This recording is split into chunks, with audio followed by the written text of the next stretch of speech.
All right, we're live. All right, let's go. Yo. Okay, welcome back to Liberty Risk. This has grown quite a bit since we first started this. I think in the That's what beginning she we're all said.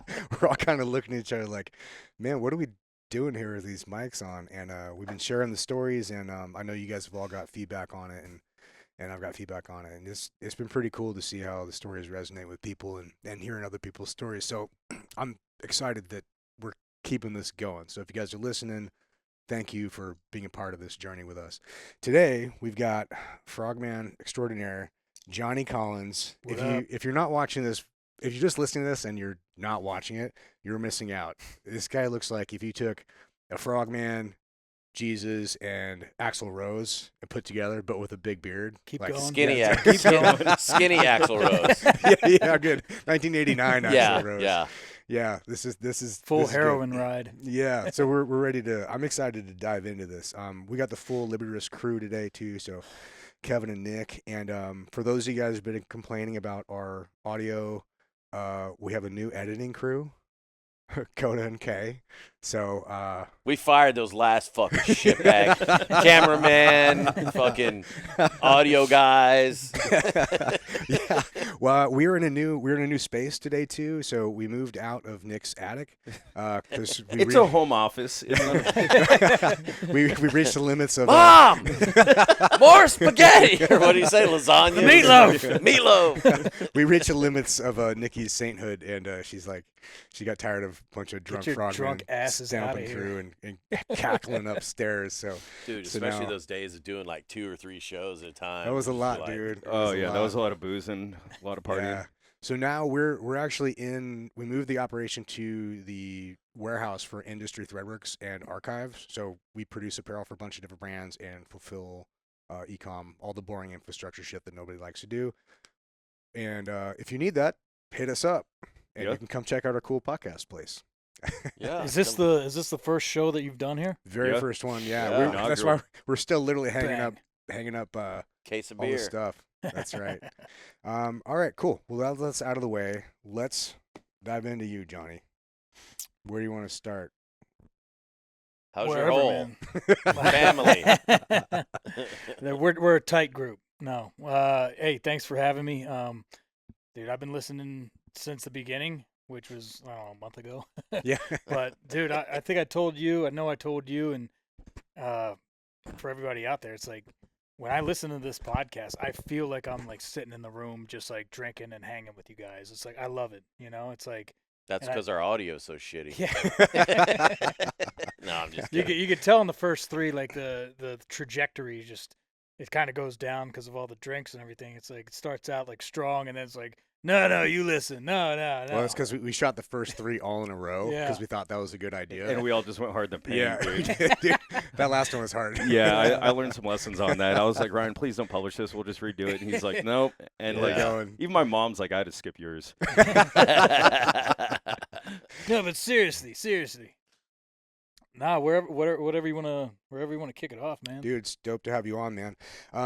So I think your story is a good one because I know I've gone through this transition too, but how you are now is not how you used to be, you know? And I think there's a lot of lessons learned in that. And it'd be cool to walk through your journey from like how you were as a kid to these moments that changed you and when you decided to become this person, this look, this aesthetic, this persona, this main character, right? Because I think a lot of people think they're stuck in their own ways. They think they're stuck and that they have to be this way. They have to fit this mold. They have to play this character that other people think they are. And I think it's an important message to let people know that you don't fucking have to do anything. You don't have to be beholden to any structure that anybody else puts you in. You can choose to be whatever you are. So I've always loved your persona and your just rock star demeanor. But I know you weren't. Well, when I met you, you were in camis, so it's really hard to tell. You can't do a lot when you're in camis as a student. But I've always been wondering, like, how did you come to this? And so maybe start at like were you always cool as a kid, or you? Nah, dude, I was always like a fringe guy. You know what I'm saying? Like Where'd you grow up? Maryland, so small town in Sykesville, Maryland. I mean, it was like a lot of like farms and stuff. Yeah. So like where we lived, like you're not walking anywhere, you know? So unless you have a car, I mean, even on a bike, like it's going to take you a good 45 minutes to get anywhere. So it's like I was pretty much stuck at home, like I'd say up until high school, you know? So it was me, my brother, my sister. I'm the oldest of the three. Um, Grew up playing sports, football, lacrosse, wrestling. I mean that kind of kept me like in friend groups, you know. Because I went to Christian school from like kindergarten to 8th grade. No shit. Yeah, yeah. I mean it was good. Like it kind of like built the foundation and like the roots, and like I strayed away from it, growing up because parents got divorced, and then just kind of went like rogue, because I'm like, oh well, I can play mom. I can be a heathen. Yeah, dude, and I did, and I was, and it was fun for a while, because I was getting away with everything, and just kind of hanging out with different groups. I would like float around. I went to 3 different high schools. Was that because you got kicked out of them? 2 of them, yeah. Yeah. And then the divorce kind of like put me in different counties, Right, you right. know. Was it like strict religion growing up, or just I mean, it was like Baptist, Bible Belt religion, Yeah. so it's pretty like, strict? Yeah. say your fucking prayers, Yeah. like. But A lot of people rebel against that. yeah, once they get man. out from I under mean, it. I'm glad, like I said, I'm glad I got the foundation because, I lean on that now. But, and my wife she's pretty hardcore Christian, and, I found her through the faith and all that. But, So as you're not to derail, but Yeah. I'm always curious about this trajectory. So you grew up with faith. Did you go away from it and come back to it, or was it always a through line? I mean, like, it was always there, but when it wasn't getting, like, beat into me, like, I was like, all right, I'm just going to go do my own thing, Like, I was on my own probably from, like, freshman year of high school up until now, and so I mean it's still like, I mean it's something I held on to. I mean, dude, I prayed like throughout training, throughout ops, like, I mean, but Okay, cool. So it's still there. You didn't like Yeah. rebel against it. no, or- but I kind of like, I didn't stick to like I'm gonna save myself till marriage or any of that stuff. Right, You know what I'm saying? Yeah. Like, That's was It's hard. like- It's hard to do in San Diego, man. Bro, I mean, it was just like, when my parents split, it was just like a whole new world. I just kind of went out on my own. It was hanging out, smoking, drinking, chasing girls, trying to figure out like, I mean, high school for me was not like, it was just a place that I went to go hang out. You know what I'm saying? Like, and the last year and a half of high school, I hooked like, I mean, I barely graduated, one of my English teacher told my dad, he's like, he just needs to show up, You're like, Yeah. nope, not Yeah. doing it.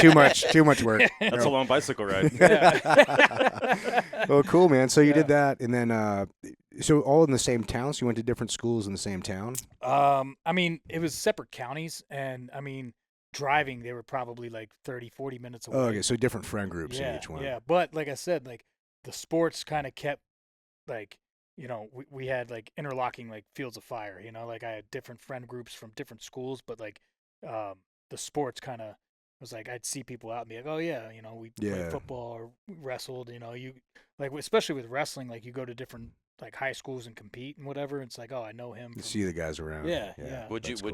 What sports predominantly you play in high school?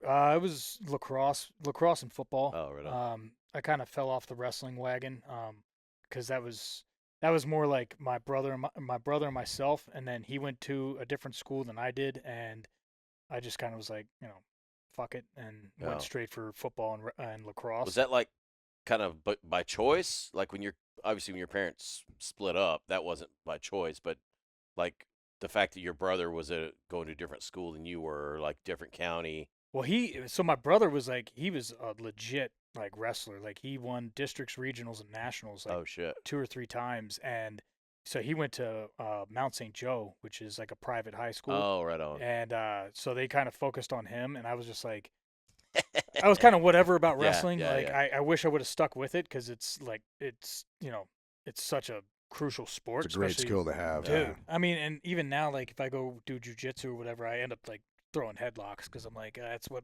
that's my fallback, you know. But it was like football and lacrosse, you know, just whacking people with a stick or just, you know, Yeah. fucking So team chop sports. blocking people, you know. Yeah, a little bit tumultuous, little team sports. It's funny, like the through line of like most of these dudes who achieve something like relatively difficult. It's very rare that you're like, yeah, really good parents. They were both together. We grew up with the silver spoon. Like it's just very rarely you have that story. It's mostly like, Yeah. yeah, shit was kind of fucked up. I had to make my own way. Yeah. Had to do some fights and Well, shit. that's why, like, when I got into, you know, buds and the teams, and you'd come across a guy who's like, you know, married with children and, you know, a man of the cloth, you're like, oh wow, like, Yeah, it's very rare. yeah, but Yeah. it's like impressive. You're like, oh man, how'd you make it? You know? Well, I love that because guys who used to be that way were pretty much dorks back in the day. Yeah. But now it's the opposite, man. Right. Like some of the coolest dudes are that way. Or it's for For fear sure, of like we'll see. retribution, you know, in the church, because if you got divorced, then you know that's kind of going against the religion, and you're not working hard enough, you're not praying enough, or whatever. You know, Right. it's just like highly frowned upon, and in small towns, Mm. you know, you don't want to upset the status quo and the norm. Right. Yeah. So all that, and then what'd you do after high school? Did you go?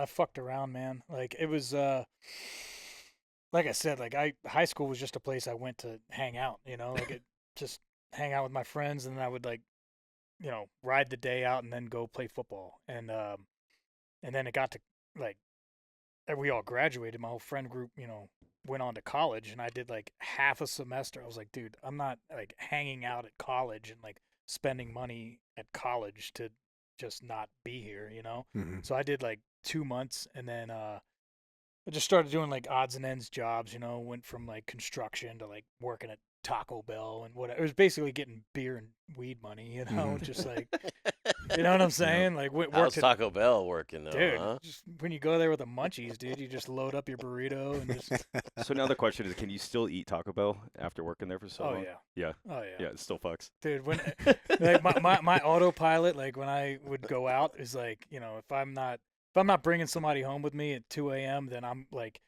blacked out. Go to Taco Bell. I get an Uber, go to Taco Bell, and then I wake up the next morning with like cheese in my bed and like, Yeah. you know, it's like I Yeah. know where I went. you My know? wife loves Taco Bell, but I'm kind of turned off to Taco Bell because there was a story that's going around in high school, or my high school in Santa Fe, New Mexico.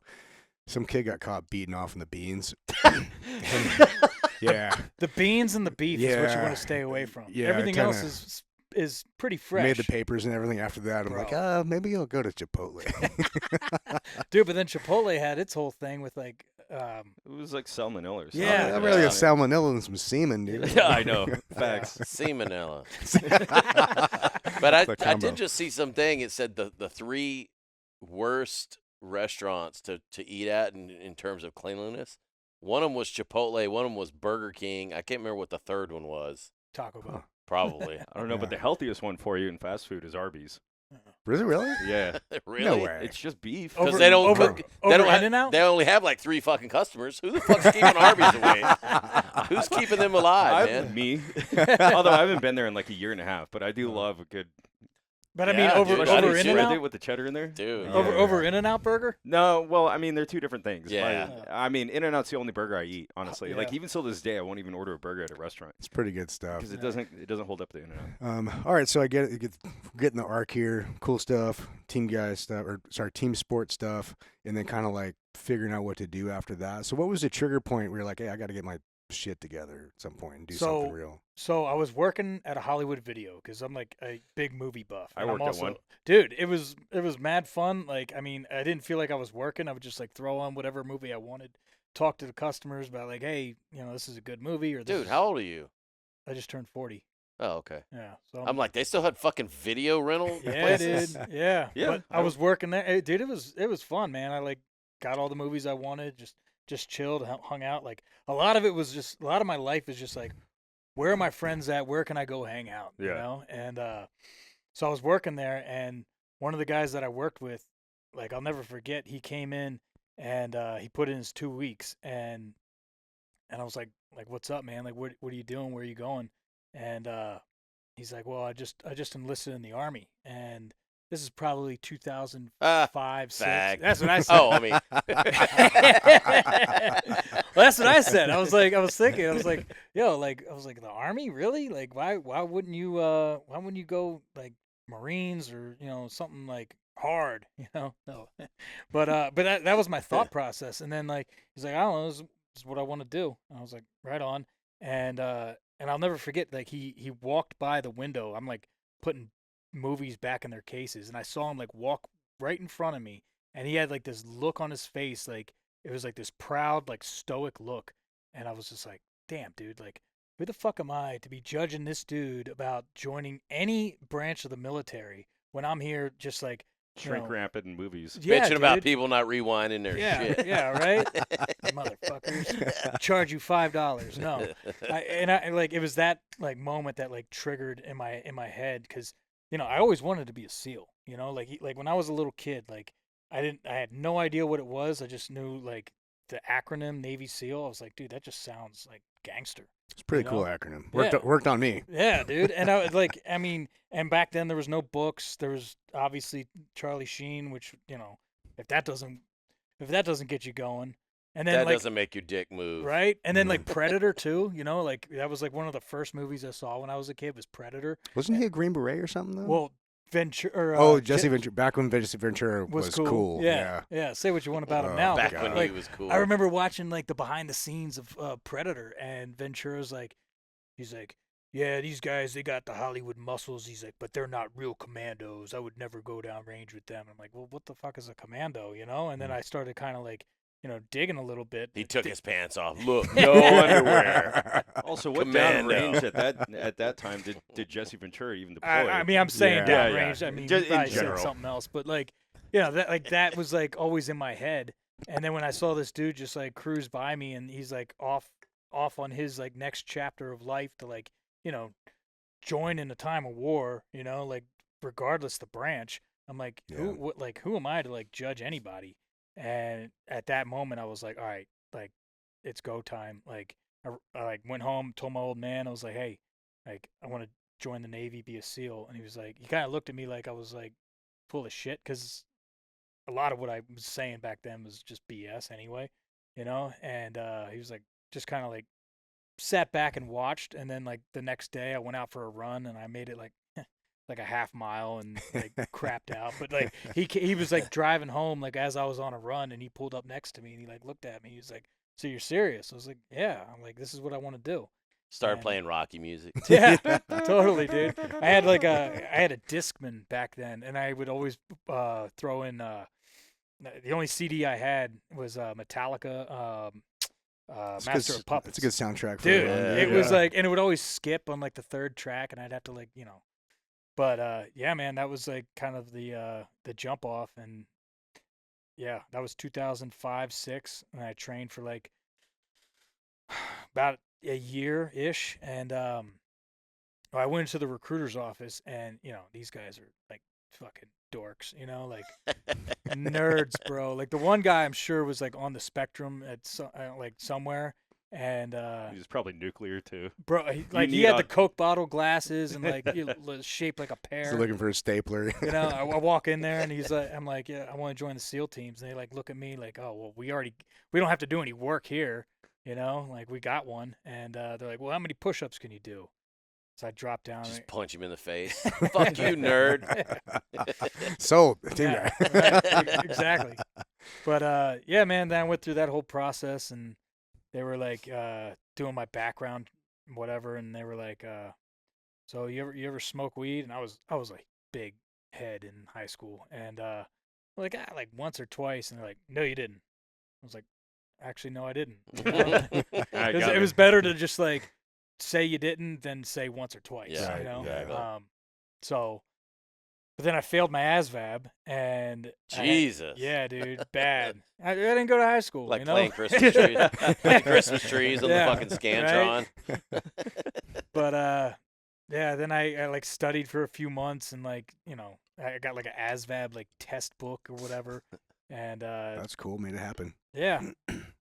You also don't realize like how you actually have to take the ASVAB somewhat seriously, when you're going up, because I didn't, and my GT was 100, and then before I had to go to snipers and recon, I had to have a 110, and I was like, God damn it! So I got I was a E4, but got the ASVAB study guide and had to go back in and Really? retest in order to God get it bumped damn. up. Well, dude, That's they fucking told me crazy. if I didn't pass the second time, then I couldn't join.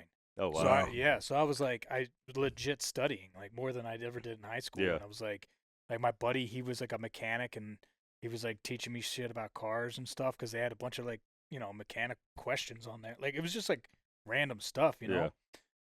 But ended up passing, and then I got a contract where it was like, I think the SO rating was like brand new, and they're like, Yeah, I remember that. you yeah. can join, and if you pass the PST with these scores, then you get like a $40,000 sign-on bonus. Fuck. Yeah, dude. And I was like, I like failed the pull-ups by like 3 or something like that, and that was like, What was the number at the time? I think it was 12 Like 3? pull-ups. Dude, I heard when we went through, it was Yeah. like, I think it was like 8 or 9. Yeah, It wasn't it's a 8. lot. Well, I I barely mean, made that. Yeah. I mean, the minimum was like 8 or 9, but then I think to get the bonus, it was like 12 to 15 Oh, or yeah, something. You yeah, guys yeah. like also that. went in the max that 90s, shit so out. this was like 05, 06, right? So I joined Halloween 2006. I was Yeah. that's when I was So in- did yeah, I was deployed at the time, but I mean at that time the team dudes were no longer the 90s era. It was Yeah, Yeah. shit had yeah, progressed quite a they bit. kind of realized what they needed now. right, Yeah, right. it was a big push back then. So we did that, and then how many? Are you the person I'm thinking of that went through buds a few times? Yes. Okay, so we should do a little bit of time on Yeah. buds too. So all right, let's get into that a bit. I mean, it kind of sucks that like most of my One of these. career and story is like about trying to get through a 1-year pipeline. You know what I'm saying? It took me 6 years to get through training. No shit. Yeah, dude. So I joined in 2006. Class 264 was my first class. I made it to Hell Week, and I had failed my swims.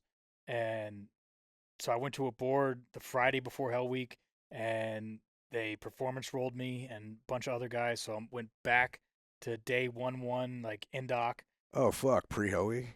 Dude, Oh my day God. Indoc, Oh, which that's isn't like, That's a dick move on Dude, their part, man. bro, Holy shit. it was like, it was a pain in the ass. Because I Did mean, you fuck Indoc's- somebody's daughter or bro, something? That's pretty I mean, bad. later, Son. but- Son. But I mean, Indoc sucks because it's like it's not the grind. It's like a different kind of like, it's more of an admin kind of like, Yeah, Yeah. it sucks, but you're tweaking. not going Go anywhere. sit in Yeah. the fucking Make pit it- for like yeah. 5 hours and- staring at the fucking ground. Yeah. And then you're looking at like, all the, you're back in a class with like 300 people again. You make it to Hell Week and you've got like 100 people, but when you're on the grind or you're in the pit, Indoc, you got 300, fucking already team guys walking around with their chests out, and they're like have no idea what's coming.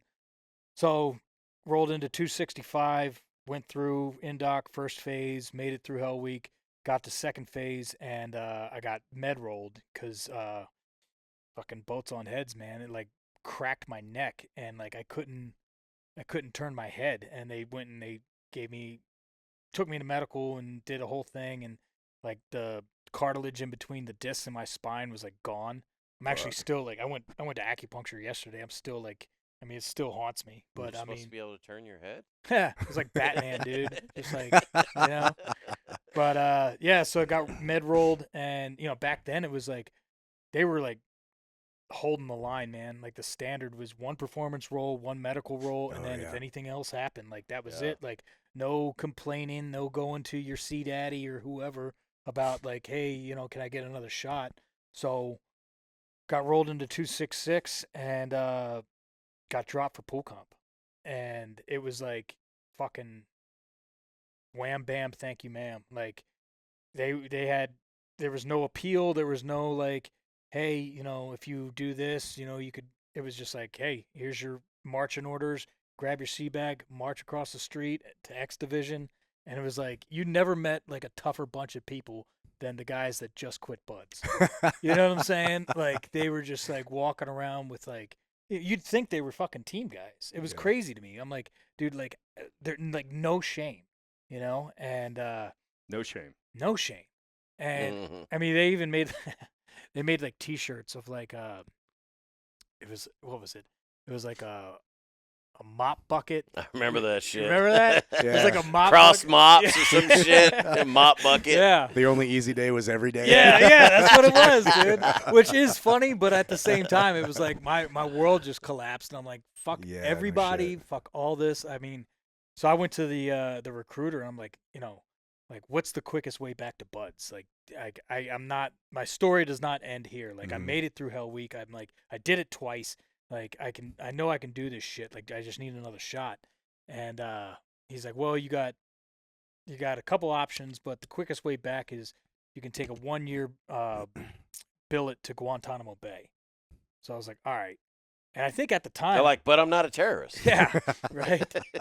But at the time, you and Mikey Sowers were running Forge. Yeah. And I actually reached out, and I don't know if it was you or him, but I like emailed you guys, and I was like, and I told you my story, like, yeah, man, just got dropped from buds, trying to get back, blah blah blah, and you sent me a T-shirt, and dude, I swear I wore that T-shirt every fucking day when I was training down at Gitmo. Oh, fuck. Thanks, man. Yeah, dude. It was like, I think I still got it. It's like, it was a white tee, but by the end it was just like brown, just from all the sweat and shit. But it That's was awesome. yeah, it was like, because that was like the whole thing, man. Is like, I just want to get back to buds, and I didn't have to go to a ship, which was cool. Like Gitmo was like, the place to go because they said you could fast track your way back.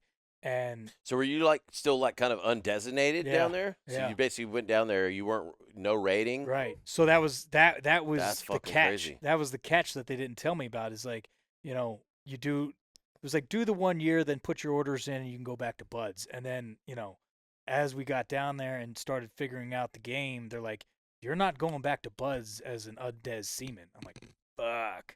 Now you're I'm telling like, me. Yeah. that's the fine print, right? So Like, no, it's cool. yeah. Hey, no, don't worry about it. Yeah, I'll make it. It'll be cool. No, so they're like, you got to strike a rate. And I mean, what was good was there was like a group of us that like either got dropped for pool comp, like brown shirt, drops, or dudes that quit that wanted to go back. So we had like a good little group of guys that I'd train with and shit. And they had great facilities like pools, gym, trails to run. So Oh, it was that's like, cool. dude, Yeah. I mean, I came back to buds like fucking like peak. Like I that was the best shape I'd been in. Like I was like, I wasn't drinking. I was just like ready to rock. I was doing like the seal fit workouts, like, just because I knew what to expect, so I'm not doing like deadlifts, I'm like doing, Right. Curtis P's and like, just like running 8 miles a day or whatever it was. And In the fucking heat. dude, Ugh. you're swimming through that shit too. Like it's So like, weird question. So when you came in, you went to boot camp and you didn't have to go to A school or anything. mm-mm. You just went straight to fucking buds. I had the SEAL or the SO contract. Oh, that's fucking Yeah. crazy. Yeah. So went You're down like there. probably in the infancy of the. Yeah, it was whole, brand like, new. SO Yeah. It was program. brand new. Huh. I mean, even going to buds like back then in 2006, 7, like, I mean, it was like Animal House. It's like when the instructors weren't like on you, like it was just like, it was like a fraternity party. Lord of the Flies, dude. Dude, Yeah. it was awesome. Like it was awesome. Like I'm like, I'll never quit because I mean this is just fucking sweet. It's like I'm working out on the beach. I'm like third deck, 618, ocean front like property. Like people are That's a paying. pretty good deal. You know what I'm saying? Like I'm like, dude, this is Aside awesome. from the push-ups, pretty good deal. Yeah, right? And then hang out on the island. Yeah, I mean Right. it was like, I mean all the buds. lobster you can eat.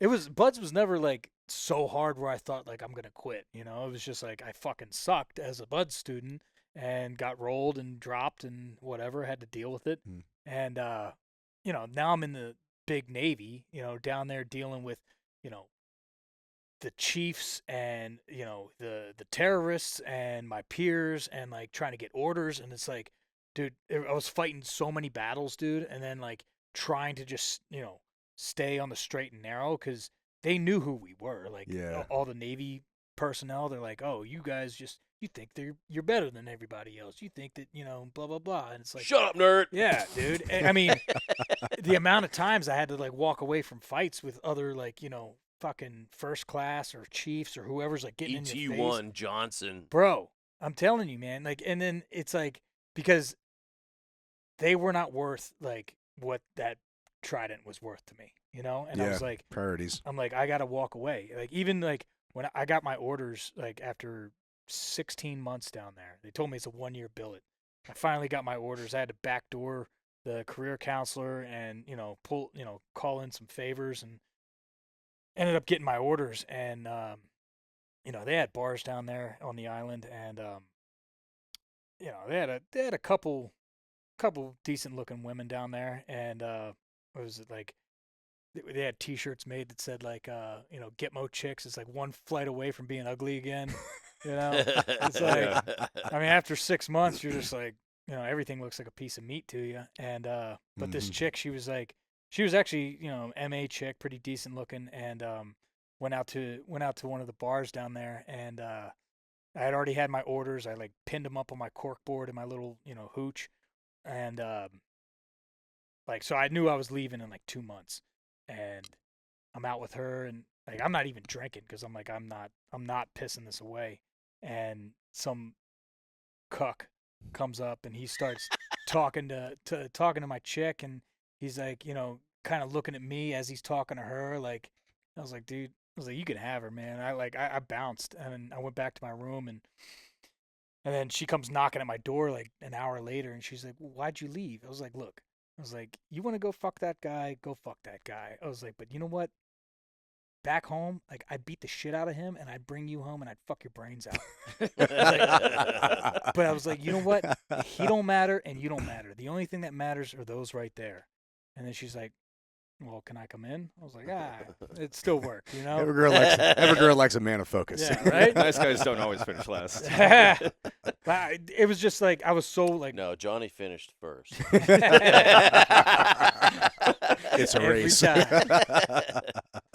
Can't So, rape, yeah, man, I Can't mean- rape the willing. Well, I was going to ask too, because I've always been curious about that billet.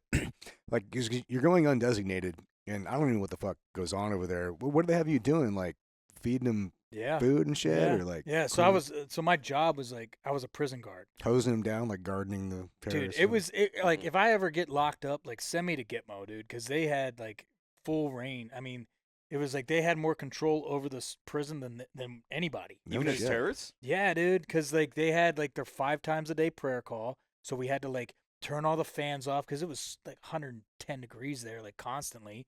So we have fans going on in the pods. Had to turn off all the fans. You couldn't go in and out of the pods Is because, there a fan blow their prayers away or something? bro, it was too loud. Blows it east, baby. It was too loud, so Oh, they were really? being disturbed during prayer call. So it's like if they had prayer call at like 12:30, right?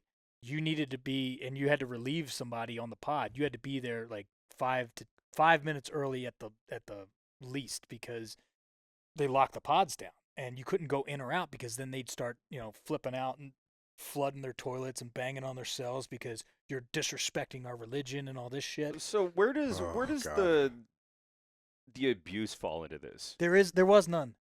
That you saw though, right? Because Dude, I mean, I there was a on the massive worst- investigation. I was on the worst pod with the worst dudes in the worst camp, and there was zero fucking like. So these guys were like tube feeders, and so they were on a hunger strike. Oh yeah. So breakfast, lunch, and dinner, we had to suit up, and this is like right when Obama got elected. Thanks, Obama. Right when he got elected. Stole Kevin's line. So we're like suited up in like our riot gear, and then we would have to like film. We would have to identify ourselves, go down the line, and film us going into the cells and extracting these dudes out, putting them in a chair, and then tube feeding them because they wouldn't eat. And then that video went to Washington every day. So you had to film it to make sure that nothing was getting Right. fucked with. So Right. That's that was, crazy. so the abuse is probably prior to you being there, and then this got enacted. I mean, Because Obama's the one that did away with the waterboarding and walking around naked and electrocuting their nuts and shit. yeah, I mean that I never saw any of that shit. Yeah. If that happened, it was somewhere else. But what I do know is that the guys that we were, because again, they knew, the Navy knew what my plans were, and so they're like, well, we're gonna stuff this guy and his ideas, and we're gonna put him on this pod, and we're gonna wait till he slips. Yeah. So I mean, I'm on a hotel pod, right? These guys are like smearing their shit all over their walls, all over themselves, and then we got to go in there, and they would just lay down and put their hands behind their back. They never fought back. They were Yeah. just like making our lives hell, and then we had to pull them out and strap them in and all that shit. And I did that for like 6 months, and then yeah, dude, and I mean I was at my breaking point, and we they were doing a prayer call, and we had a new crew of like guards in, because the whole job, like my whole job was to make sure that these dudes didn't kill themselves, right? It wasn't like that was it. Like you were supposed to do, walks around, around the pod and check out each cell for, 30 seconds in between checking each cell. Like, so if I check cell 1, I had to be back at cell 1 in 30 seconds to make sure these guys weren't trying to hang themselves or whatever. Yeah. And yeah, so it was just babysitting, and finally, like I had it, and we had a new crew of guards in, and they're doing their prayer call, and the imam, and which is like the prayer leader, and then it was like the imam and like another prayer guy. It was like two of them do the prayer call. And it's like a 30-minute prayer, and you have to open their bean holes to let them like pray out of it. Wait, what's a bean? So big big prison door, flicking their beans. It's like where Speculum involved here. where you feed them their clamshells through. It's like a little like latch that flaps down and Okay. you put the clamshell through. And so you drop it down, and it's like a heavy like Clamshells like their food stuff? yeah, like Okay. it's like a styrofoam like clamshell. Oh, like a got the to-go box. container. Yeah, Gotcha. right. Okay. So you had to flip it down, feed them, whatever, give them their water, whatever they wanted. But they flipped it down when they do the prayer call. So you're putting their ham sandwiches in. Yeah, dude. Just kidding. Cock meat sandwiches. Yeah. So, but they had these beanhole covers were like heavy steel, and they had this thick lock on them, and it was to the point where like you had to put the key in, retract the lock, shut the beanhole, and then take the key out, because if you shut it too hard, it was too loud and it disturbed them. Wow. And it was like, that's that- fucking crazy. dude. So it was like that, and so without breaking stride, when they were done with their prayer call one day, I just walked by and I fucking slammed that thing as hard as I could, and it was like lightning struck the pod. Like everybody starts, they're like, it was like apes, dude. No Like, in this- shit. dude, they start banging on their cells, flooding their toilets with their flip flops, dude. Oh, my like- It's your last day on the show. Yeah, dude. You're And, like- and that's what did it. Like they're smearing shit, and they're like, I want him, and Wow. yeah, man. Wow. So Later, nerds. that got me off the pod, and then I had like a pretty chill gig for the last like 3 months in Gitmo, and then I got the fuck out of there. And God, it's good motivation to go back, man. exactly, Fuck dude. that That's what No I shit. say. shit. That's Fuck. exactly what I say. That's great like, motivation. bro. I Oof. mean, it was just like this is my fucking enemy right here, dude. And then you could read their portfolios or their profiles yeah. and like why they're there, and Yeah. it's like, oh, fucking IED maker. Team 6 or fucking Delta wrapped these dudes up and extracted information and then sent them there. It was like, damn it, dude. Like, Why didn't you guys just kill him on target? yeah, exactly. Yeah. Yeah. Damn it. But All yeah, right. man, that was quite the experience, and that was 2 years. Like, so I got dropped August 31st, 2007, and then I got back to Buds. Well, I went to Great Lakes in 2009 November, and then I was back to Buds December 2009. You had to go So- back to Great Lakes? Well, so they had just implemented the pre-buds, the prep course. Oh, yeah. So I went there, and I mean that was cool for what it was, because you did a lot of swimming, which was not my being a team guy, being a Navy SEAL. My swimming was not my thing, so I it hear was that a cool. lot. It was cool. I got to You train guys for swim? that. Yeah, right. So I did that for like 2 months or whatever, and then back to Buds in December of 2009, and So how was that next run through Buds?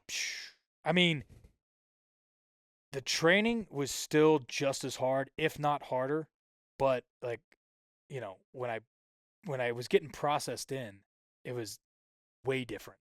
Like, the first time going through, it was like, hey, here's your sea bag and be here at this time, and we'll see you when we see you.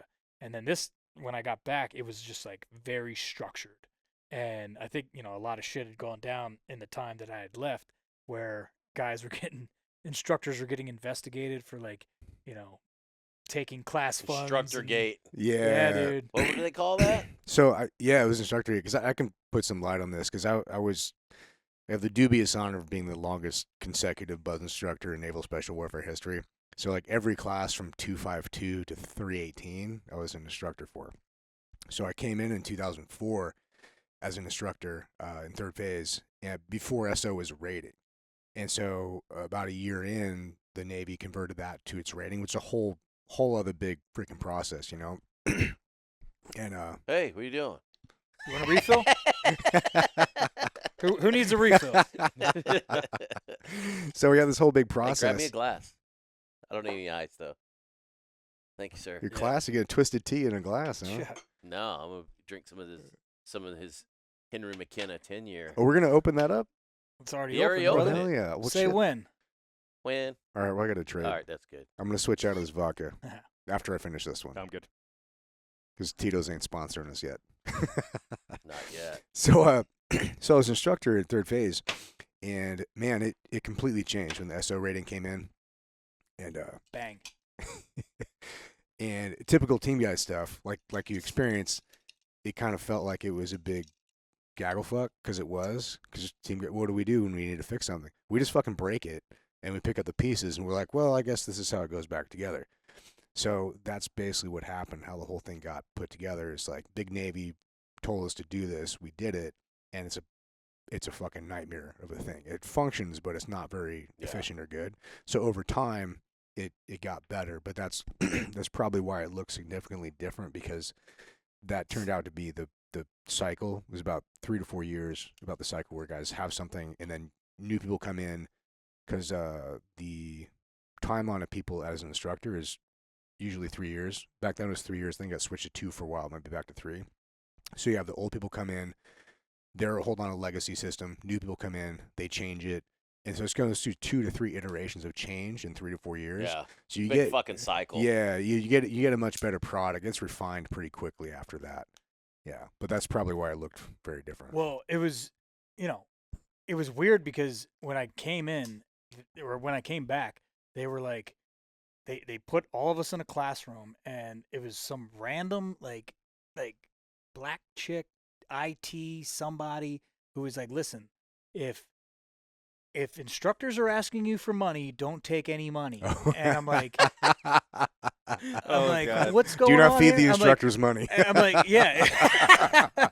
Right? And I'm like, like a female black chick is the furthest thing from a team guy. I mean, we have trannies in the teams. Like, you're not, you know what I'm saying? Like, and so when she was briefing us, I was like, something's different here. Oh, this like, is part it of was the like, in-brief. yeah, dude, yeah. And I'm like, Big Navy has gotten involved like way more than they were 3 years ago, 2 Yeah. years ago. It did get pretty out of hand for Yeah. a while there, though. I'm And- not as bad as like the Navy made it out to be, but it got pretty. Dude, pretty some of goofy. those fucking gifts, man. I remember some of those people talking about some of those fucking instructor gifts. Like, dudes building like islands. Like, some dude got like this barbecue island built for him and shit. Yeah, Like, so it wasn't dudes are even getting, gifts. Like, fucking guns. And, It wasn't even gifts. Some guy had like, and I know who it was too, but I'm not gonna. He's actually a good dude, so I'm gonna say his name. But he actually had a bunch of, I think it was PTR students, like over the course of like a month, go to his Build a house and like, bar? build Oh, his yeah. whole backyard. Oh, yeah, for him, yeah, dude. yeah. Yeah. I was like, okay, that's a bit much, Yeah. bro. That's a bit much. But you know what, dude? Is like that's like part of the reason why I wanted to join is because of that. It's like I would never complain about fucking having to help out team guys like do side shit when I'm a bud student. It's team, like team they- guys normally self-correct pretty well. I think you do things out of line. Like team guys are good at talking shit. About, Sure. But I mean, like to Yeah. me, like that was like that's what drew me to the teams is like it's not. It's outside of the actual Navy. You know what I'm saying? It's like a fucking biker club. It's like these are the guys, especially like 2004, 2005, 2006. Like when I was like thinking about like going back or going into the Navy and joining the teams. Oh, you should have seen the '90s, bro. I'm sure, dude. Like I mean, it was just like wild, and it's like or the 80s. Yeah, I'm just kidding. I wasn't in it. we missed it. I felt the same way. I came in 99 in the team, and I felt like I just missed when it was cool to be like a pirate team guy. But dude, like I mean, our instructors, like these guys are like straight, like they're coming back from Iraq, dude. 2005 Iraq, like Yeah. training, like, and these are your first phase instructors, dude. It's like, I mean, I looked at them as like gods, I'm Yeah. like these guys are like war fucking lords. Well, it is kind of and- fucking funny because you don't realize it. I mean, when I went through buds, you look at all these instructors as if like, oh my god, like these are the these guys are the fucking tip of the spear. Like these are the guys that are hand-picked to represent fucking Yeah. to be the guy that's out This there is Top training Gun, dude. us. Yeah, Yeah, guys that are out there training us how to be SEALs. And then you find out later after you go back to after you get to the team, you start hearing names and you're like, oh yeah, so it's like, oh yeah, he was one of my instructors, and people are like, oh yeah, that dude was a fucking turd. Yeah, And you're right? like, what? You're like, that what the explains a fuck? lot. Yeah. Yeah, right. Or dudes that like show up and it's like, oh yeah, he never did one platoon. The only reason he got orders to Buds because he was like a corpsman or some shit, and they needed like an Yeah. ass ton of Yeah. fucking corpsmen there or something. You You're learn a just lot like, as you what go the through fuck? the Yeah. whole thing. Yeah. But I mean, even like, I like you're right on with that. But the guys that we had at first phase, like I can't remember even like later on, like any of them being shitbirds. Yeah. You know I what I'm remember saying? that time. That was a particularly good time. Like, Yeah. I mean, there was dudes that were like was a good supposed to era. be on the Red Wing op and supposed to be on that bird, and they just happened to be, not there when the call was made, and dudes that were there in Ramadi and shit, and it was like, they were like legit fucking frogmen, and they're putting us through first phase. So it was like, dude, I would never consider complaining to the brass about, oh, Yeah. well, he's got me doing EMI, like building his Oh, backyard. was that the time when Lash was one of the top guys at first phase? No, I ran into Chris Lash. was there in like 2012, maybe. Oh, was that late? Oh, Yeah, because Yeah. I retired in 2013. I think he was like the first phase. okay. And I remember Hildebrand was there for a while. Yeah, It was a so good, he was it was a good era. yeah, he was 2.8 when I was 2.81, 2.83. Actually, you know what? He was also 2.65 because I remember this dude, his fucking leg was gone, and he was running with He's a still outrunning everybody. ruck Yeah. with a Crazy. 45-pound ruck, dude. Yeah. Just gone. I remember when he showed up at 5 as a new guy and was just a fucking Guy's a machine, man. gazelle. You're Beast. like, Jesus Christ. Smoking and shit, Yeah. dude. Yeah, he's nuts. Yeah. It was like Terry McCullough. Old fucking Terry's like came back in the teams. Like he came in the teams when he was like in like the late 70s. Oh, no shit. Yeah, Terry McCullough. I don't know if you I don't I know the him. name. Terry, and then he went through STT with me because he came back in the he came back in the teams. That's a motherfucker we need to have on the show. Oh, too. yeah, That I'd love dude to. is fucking hilarious, dude. But he's from Missouri. Oh, Be like, yeah. Terry, were you in Vietnam? No, man, I missed it by 2 weeks. Oh, You're like, God damn. But dude, he was awesome. He was a fucking like a gazelle. Literally, like have a fucking cigarette hanging out of his mouth. And like, Oh, these characters, man. beach Some, runs and some shit. of these people are just not. I mean, these are pretty normal dudes, but some of these people are like not human. You guys remember Seth Farwell? He died a couple Yeah. years ago. Yeah. Dude, this motherfucker was like, I'm like 230 now and like not in particularly good shape. This guy would fluctuate between 225 and 260, but he would still run 6-minute miles for like 10 miles. Jesus. Like Dude, the human yeah. body's not meant to do that, but this guy would just do it. Nor the At like kneecap. 260, dude. Yeah, That's- Oh, like dude. 260, but like shredded Yeah, 260 he too. was a fucking machine. Yeah, like it's so like it's you look at it and you see the things he's doing and you're like on paper like that's not possible. That is not possible Yeah. for this dude to do this. And then you see him do it and you're like, holy Yeah. shit, that's wild. Yeah. Yeah, he did Yeah. GRS for a number of years too. Was doing that shit down there because he punched out of the teams and just kept deploying and then dude, he fucking had freak fucking Yeah, surgery. goes in to get accident. surgery on his I think fusing his fucking neck. Be careful, motherfucker, because goes in and his wife is actually a fucking doctor at the fucking hospital. And I mean, she wasn't operating on him. Obviously, I don't think she's a surgeon or anything. But dude, he goes under and fucking Yeah, they never woke up. it's What? crazy. Dude, Yeah. fuck going under the knife, man. Yeah. So anyway, we got distracted with all the shit. But anyway, Yeah. all right. So you got this is your third time through. Fourth Buds class, second time through. Well, I'm Um, talking Hell Week though. Third time through Hell Week. How pissed are you going through the third time? You're like this fucking Bro, shit again. I'm telling you, man. I mean, if anybody's listening that was in when I like around that Buds class 281, 283, dude, I would make people quit. I would get in their face like, you fucking pussy, quit. Like I would grab them, dude. Like Get out of my boat, bitch. dude, we were doing drag races in like Indoc or whatever, and some guy was just like holding us back, and I I was in like the 2 spot and he was in the 3 spot, and I went back and I grabbed him and I threw him out, and then we just like kept running, and then we ended up like winning the race, and one of the instructors came over and he's like, Collins, get the fuck over here. And he's like, go hit the surf, wet and sandy, blah, blah, blah. And he pulls me back and drop down. And he's like, he's talking to me. He's like, he's beating me, but he's like, look, man, he's like, I respect that shit. He's like, but if I don't beat you right now, and that guy, rolls his ankle or breaks his collarbone or whatever because of what you did, and I didn't do anything about it, they're going to come down on me. He's like, I respect it. He's like, but just be careful. That's cool. He explained it to you. Yeah. And then like the next day we had a swim, and he came by. We're standing there with our knife and our little actuator or our little CO2. And he comes up and he like doesn't even like look at me. He's like just inspecting my gear, and he's like, you still keeping the boys in line? I'm like, hoo-yah. He's like, all right, just don't leave any marks.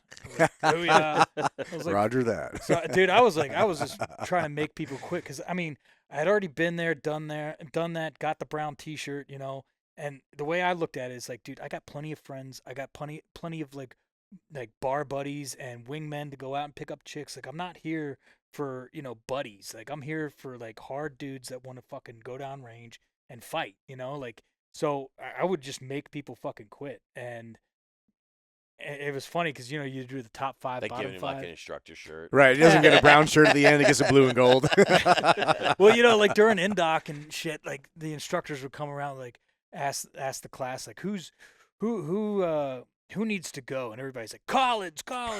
They're like, who's the top 5, bottom 5? Like bottom 5 was like Collins. Because dude, I just didn't give a fuck, man, because I knew I wasn't gonna quit, and I knew all these motherfuckers were soft. So Who I was needs like, to go? Yeah. So I mean, not that it worked, but like they ended up going up to my OIC. They're like, do you have any, because the class is always fucked up. They're like, sir, do you have anybody here that's even worth a shit, that's helping you out? And he's like, yeah. He's like, Petty Officer Collins is blah blah blah, and they came up to me like, what's your fucking deal? And I'm like, well, I'm straight, sir. So I mean, but 281, dude, like that was the next class I rolled into when I got back to Buds. So that was my 4th Buds class, and I mean, that whole class was just a bunch of hard motherfuckers, except for the guys I slammed. And it was cold as fuck, like we went into Hell Week with like 100-something people, and then by the end, there was Damn, you went into Hell Week with 100 dudes? Yeah, but or maybe 80. Fuck. 80 to 100. But by the end, there was like 20 or 30. Oh, Wow. nice. And I wasn't one of them because I got rolled for sype and pneumonia on Tuesday. So, I bet those fuckers were happy. dude. Fuck you, Collins. Yeah, You like, pretty much. fuck you. Pretty much, dude. That's definitely a kick in the nuts when everybody that you talk shit to keeps progressing through training, and you go yeah. back to day one. So I got rolled from 281 to 283. So back to Indoc day 1-1. Wait, why do they keep rolling you pre-Hell Week? I didn't make it through Hell Week. I was in Tuesday. That's right. Tuesday. Tuesday morning I was like coughing up blood, and Dang. they fucking rolled me, and so then I classed up with 283 and made it through Indoc first phase, got to second phase, and I was the LPO at the time, and that was like one of my favorite classes because like my OIC was the shit. Like the class was awesome. Like we were like, Who's the OIC? Jeff Cornish. Yeah, he's a fucking good dude. Ginger. I love him to death, man. I mean, he's hard as nails. And but he just looks like, South Park when they had the Ginger episode. Yeah. He looked like spitting image, dude. That's fucking hilarious. And I love it. but I got rolled out. Then I got rolled out of 8-3 because I had shin splints. Because Jesus Christ, dude, I'm like weak jeans, bro. Fucking Mr. Glass over here, Bro. But I mean, look, you think about it too. It's like, I mean, you do all this fucking Buds first phase back to back. Yeah, it's dude. like That's it a like lot, breaks dude. you the fuck down. It's like trying man. to You know? squat a And goddamn. so how old were you in your first class, and how old are you now going through this 4th one? So I was 21 when I first joined, and then I was 25, 24 when I went back. And so I'm still like in my mid-20s and still feeling strong. Like I said, when I left Gitmo, dude, I was like peak, and I thought for sure like I was gonna make it through like one shot, but I got the sype and the pneumonia because we were swimming in the red tide. Yeah, it's gross. Yeah, dude, I lost like 15 pounds. I remember my buddy looking at me like, he's like, dude, you all right? I was like, do I have a choice? You know, Dude, like resiliency counts for a lot, man. I mean, there's people say there's Is that the same thing as getting your blood wings? The red tide? No, it's not. No, it's not. Sorry, Ryan. No, I didn't mean no. to cut you off. no, it's good. But I mean like because I've always thought about this, right? So because I saw a lot of classes go through, and you could never tell who's gonna make it and who can't, or who's not gonna. But the one thing I was saying is that like anybody can make it through one day at Buds. Like anybody off the street can make it through one day at Buds. Like you're not gonna have a good fucking time. Like it's gonna suck if you're not prepared for it, but that grind. but you're not gonna die. You know what I Yeah. mean? Like you'll get to the end of the day and be like, that was the worst day of my fucking life, but you survived, right? I mean, even first phase. I mean, yeah. I thought there were days in first phase, I was like, not to say, oh, that was easy, but you knew at the end of fucking the day, first phase, those motherfuckers, those instructors want to be home by 1600 or Yeah. leaving.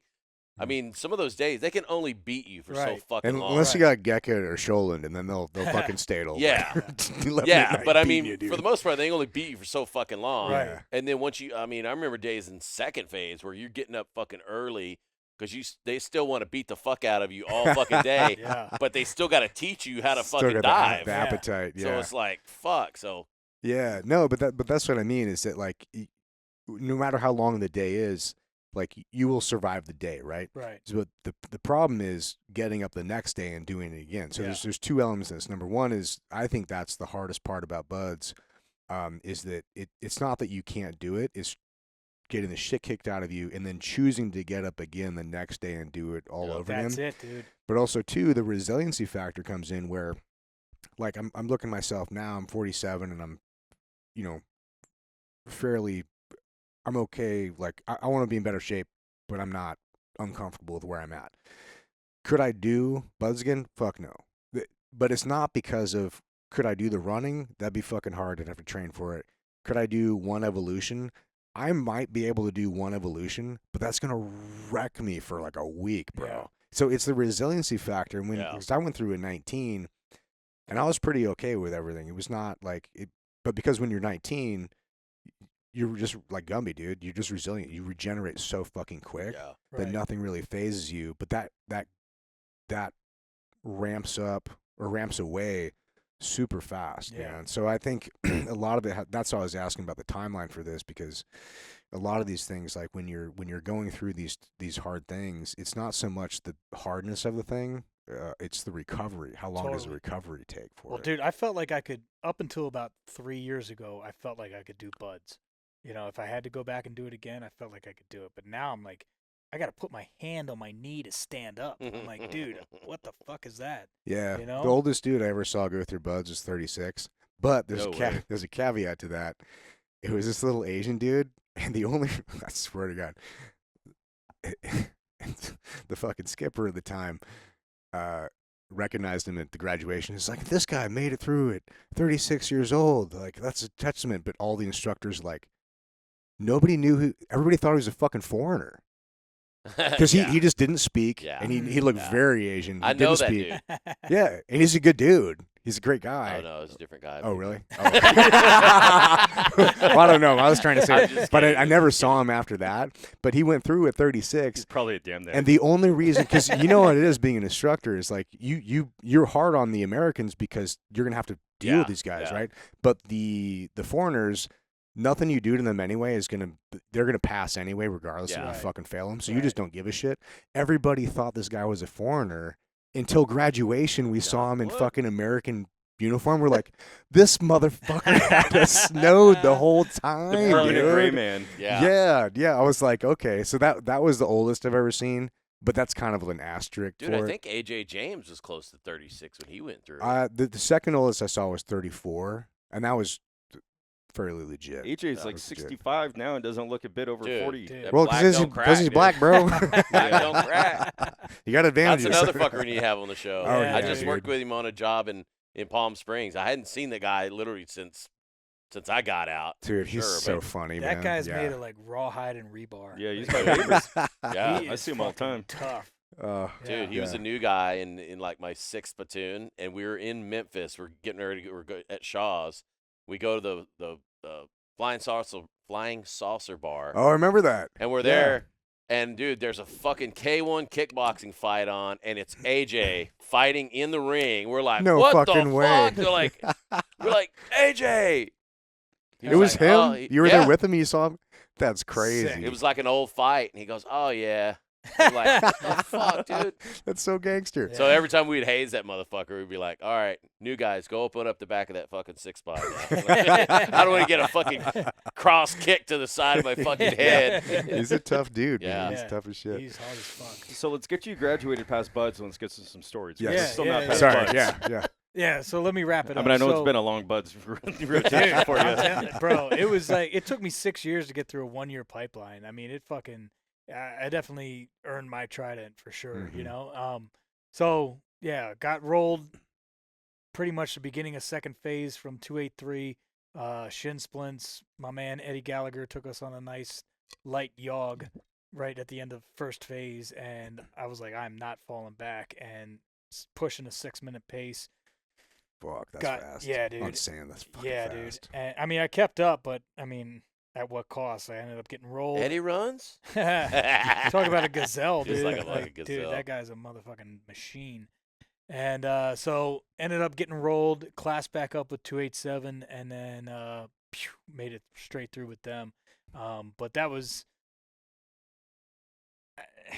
I mean, I ended up getting tight with the guys later on in SQT, but like I rolled in with that class, and like I didn't get along. You roll in second phase? Or? Yeah, yeah. I ended up getting in a fight with some dude, like over the berm, like post pool comp, beating the fuck out of him because he was just like a loudmouth, and it was a whole thing. And I mean, at the time, like our proctor was pretty cool. He was like, "Look," he's like, "you guys need to settle this and have a beer afterwards." And we settled it, never had the beer, and then he ended up getting dropped at the end of at the end of SQT. No shit. That's yeah, rare. Yeah. Well, he was whacked, and I that's kind of why, like that's why we had a falling out, because I'm like, dude, you are not fucking cool, man. Like, Well, if you get being an SQT instructor for a long time, if somebody gets pushed out of the end of SQT, yeah, it's for a reason. yeah, for Yeah. sure. And I'm glad he went, because I'm like, dude, does nobody else see this shit? Like,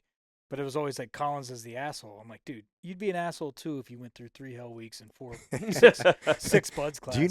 Do you know Billy Brown? No. You know William Brown? He's on the East Coast now. He's an attorney. Uh-uh. He's the guy at Oh, yeah. he has a tattoo that says "Whatever doesn't kill me makes me stronger." bro? Yeah. yes. So- he Get does that all on the camera, he bro. organized all the frogman. yeah, swims, so right? he and I were in New York? Buds together, but he went through 3 Hellweeks as well. But he has a lisp, and at the time, the Billy Brown that we know now, very different than the Billy Brown in 1998. You know, Yeah. and but it's funny because he had a similar story. Quick note on Billy Brown. I haven't seen him in years. I think I'm gonna go out to the next swim that he puts on, Yeah. just to say hi and see him again. He seems You're like not a gonna really swim. well, maybe. That's what boats are for, bro. Yeah. That's why you rent a boat, I so I don't agree. fucking swim. But no, so he got that tattoo, "Whatever doesn't kill me makes me stronger," which big old tattoo on his chest. And we're in first phase, and of course, because he goes out on a weekend. He'd already been rolled from one class. Oh, he got it fucking in Buds. Yeah, so you're in white t-shirt Wow. and it gets wet. Well, guess what happens in a white fucking t-shirt? Bleeds. You can see through it, and the instructors are like, "What the fuck is that, Brown?" he's got a lifter. "Whatever doesn't kill me makes me stronger." And so they beat the shit out of him. I gotta say though, man, there's a few people in my life that I've met. They're just hard as fucking coffin nails. Like your story, you're one of them. Billy Brown is one of them. But also, he's a very unique character. Yeah. So he went through Buds with us again, got kicked out for something, I think in second phase, went to physical security school, but the story that I heard was that he would show up to PTs at physical security school wet and sandy just to stay hard, you know. And I believe it. None of this time I believe it, but he ended up coming back and making it. Nice. And but he used to have this fucking thing. He would say, he was like, "I'm the hardest man to ever go through blood. I've been through 3 Hellweeks." I love the guy. I'm not saying to Billy, if you've seen this, I'm not saying this talk shit. It's because you're a fucking main character, and I think everybody should fucking have that that thing about themselves. So anyway, I just thought that was fucking pretty fucking cool. Yeah. I mean, dude, 6 Buds classes, 2.5 Hellweeks. It's like, I mean, it got to a point where I was just like, I was over everybody. I'm like, I just need to get to the fucking bird so I can get to a team so I can go do what I signed up to do, Yeah. I mean, it was just like, I was so fucking over it. And, aside from the water stuff, which, team guys are supposed to be, that's supposed to be our bread and butter, I was passing everything. So when I hit 287, man, like I didn't have any hiccups, any rolls. Like I was never. I was on the I was on the chopping block in SQT. You were actually one of my instructors in the dive phase, and I was on the chopping block for night dives, and the last dive we did, I was one of 3 swim pairs to actually hit the target, the chem light bundle or whatever on the dock, and like the whole class got beat, but I ended up making it through that. But like other than that, like I didn't have any hiccups, no like performance issues, nothing. And then guys started rolling into the class in SQT from like classes ahead of me that I was tight with. And so it went from Collins on the bottom 5 to Collins like on the top 5 because these dudes knew who the fuck I was and they knew what I was about, and it was cool after that, That's very cool. So I didn't put you through 3rd phase, did I? Yeah. I did? Yeah. I think that was my first class Yeah, then, it was. 287. Yeah. Fuck, Yeah, it was dude, you that's and fucking crazy. Whitey and the whole Coach, gang. Yeah, Gordo. Coach. Yeah. I actually worked with Whitey for like 4 years after I got out. Oh shit. Yeah. With the EOD? Yeah, your gig. Yeah. That was a good gig while it lasted, and then it got run into. I got fired from that gig. Miss Sue. Yeah. Yeah. That I chose to die on that hill. Yeah. I did. That's They're a good like, hill to sorry, die on. motherfucker. That's a good hill to die Yeah, it on, was. dude. Yeah. I wound up getting that Coast Guard gig like right after that, and I was like, woo. Yeah. Boy, that was lucky. Yeah. Well, some fights are worth taking, even if you're gonna lose, man. Straight up, man. I mean, Yeah.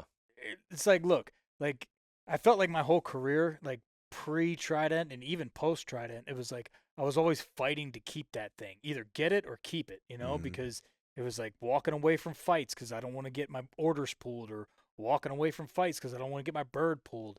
But then it's like some fights is like, you know what? We'll just fucking hit and run, hit first and bounce. Yeah. And, so let's get into those. Yeah, stories. exactly, dude. Because I was gonna say we normally don't talk a lot about Buds because it's normally the same story, but this is a very different story. So I'm glad we went into this. So what team did you go to? 7. So old TCAV, listen to that podcast today. Love that dude. That guy's a fucking wrecking ball. So he was on the dark side of the moon. He was on the back of the building, like 3 troop, and I was up front with Charlie platoon. And so I checked in 2012. So I graduated SQT March 2nd, 2012. Did 6 months of language school, and then What language? Pashto. No Really? shit. Yeah, which I actually used downrange, That's which cool. is pretty cool. Yeah. I wish I would have done that shit to like some of us when we were first getting into I mean, the team, guys bitched about it, but I'm like, dude, like, what are you bitching about? Like, this is a tool, It's like, I mean, I wasn't like, speaking it fluently, but I knew the commands. I knew like how to say, put your hands up, turn around, come to me, Yeah. fucking show me your pussy. I remember my cousin Ben Gallimore. He same shit. He graduated like 2.9 something, and funny fucking shit, dude. Like he's like, yeah, like you send us a language. I'll find out what language, like Monday or whatever. That seemed like the next weekend. What language you getting? He's like, fucking Tagalog. I'm like, oh shit, dude. I'm like, you don't want that one, dude. Yeah. No. You'd be deploying to Paycom like a motherfucker. Hey, Nick, how do you say give me your panties in Pashto? I only know Arabic. Oh, sweet. All right. We got Mike Moriarty just came in. We're doing 2 back to back. So Mike Moriarty just walked into the podcast. Welcome to the podcast studio, bro. Yeah, it doubles as an OnlyFans when we're not around. Pull up a chair. Yeah. Show us your feet. He's got a special seat for you. It's shaped like Darth Vader. It's the Darth. What is it? The Darth Invader. Darth Invader. We'll have to show a clip of that. So how was? But yeah, man. Mike, pull up a drink, have a seat, make Pull- yourself comfortable, man. Pull up a drink. Yeah, Pull up that's a drink, have a chair. just more efficient. So Johnny, you got to 7. Yeah. So did 6 months of Pashto, and then my orders said, show up, September, end of September, whatever, Monday the 23rd or whatever. And Oh, so you hadn't even checked into the team. I hadn't even checked Holy into the team. fuck. And I talked to a buddy of mine who was over there, and I was like, yo, like, because, I'm like, ready to rock. And I'm like, should I check in early and just, like, see what's up? He's like, dude, do not check in early. He's like, as a fucking new guy, they're going to give you all the shit work. Yeah. Like, don't do it. He's like, don't check in until No the day rush. of. So I checked in, like, the day of, and, you got some, like, third deck admin basic Navy nerd. He's like, oh, there you are. We were waiting for you to check in. I'm like, dude, shut the fuck up, nerd. Like, I'm here. Like, what About to make you wait longer, dude. Yeah, Shut the dude. fuck up. And so I checked in, like, at the drop dead time, and It ain't 23:59 yet.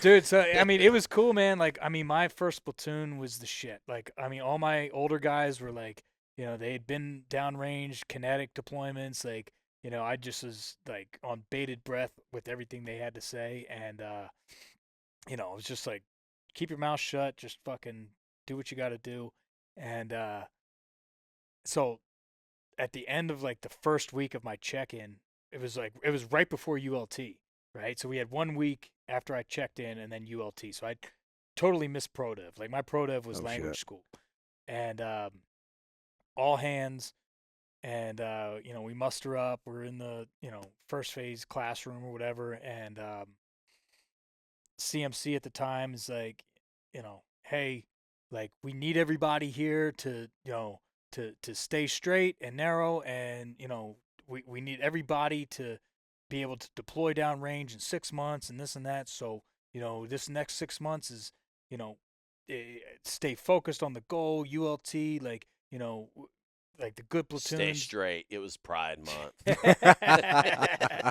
Don't be gay, And they're like, don't go out in town and get drunk and get into a fight and get rolled up and this. Don't and that. murder any hookers this month, all Right. right? So this is on a Friday, and everyone's like, "Hoo-yah!" Like, ULT starts Monday, and so I go out that night with my homie, and we did 2 platoons together. We were roommates. We were the only single guys in my platoon, and so we're out at Bootlegger downtown. Oh yeah, man, I remember that, Bro. Yeah. I mean, that was the spot downtown, and I'm feeling froggy, and it's like, just checked in, ready to start ULT, like, I mean, just high, dude. And Yeah.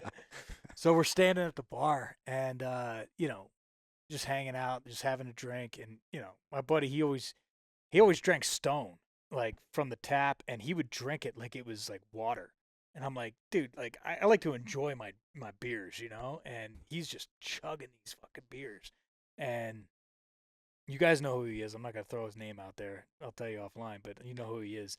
And so we're sitting at the bar, or standing, belly up, and this dude just comes up and just kind of like elbows his way between you guys. between us, What a dude. dick, dude. Like, straight Is it up, like a crowded bar? I It's mean, just it like- wasn't that fucking Yeah, crowded, yeah. dude. Like, I mean, there was room. Like, Yeah. or you could say, "Excuse me, Yeah, that's a can I dick grab move a either drink?" way. This You and dude, this guy. he just like, he elbows us out of the way, and I pull back, and I'm like, all right, what's up, And so I'm like sitting there, I'm like having my drink, And my buddy, he's 4 or 5 deep on stones, and I mean, I don't know about you guys, but I mean, I like to sip this shit, and he's just pounding them, and he's nothing crazy, nothing crazy going on, and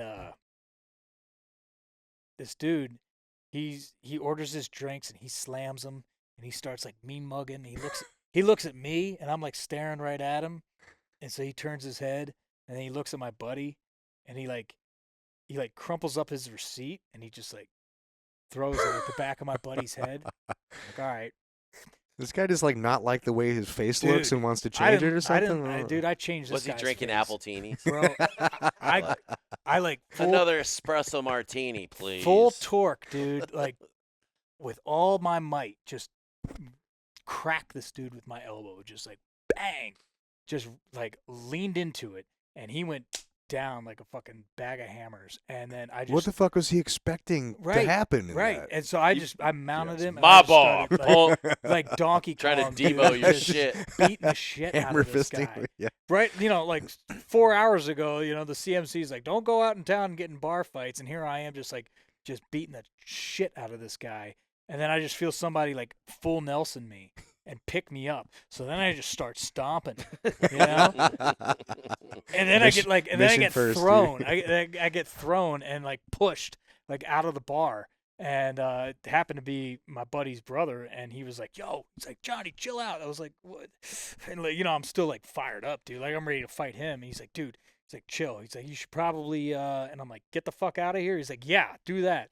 And this is back Good before plan. this is back before Uber and all that, all that shit. So it was like taxi, Yeah. take me down the street to to Flux Anywhere, or whatever. yeah. Take me to Hillcrest. I'm feeling froggy. We got a date with Darth Invader.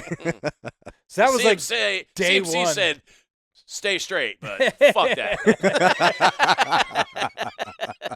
We're butt chugging tonight, boys.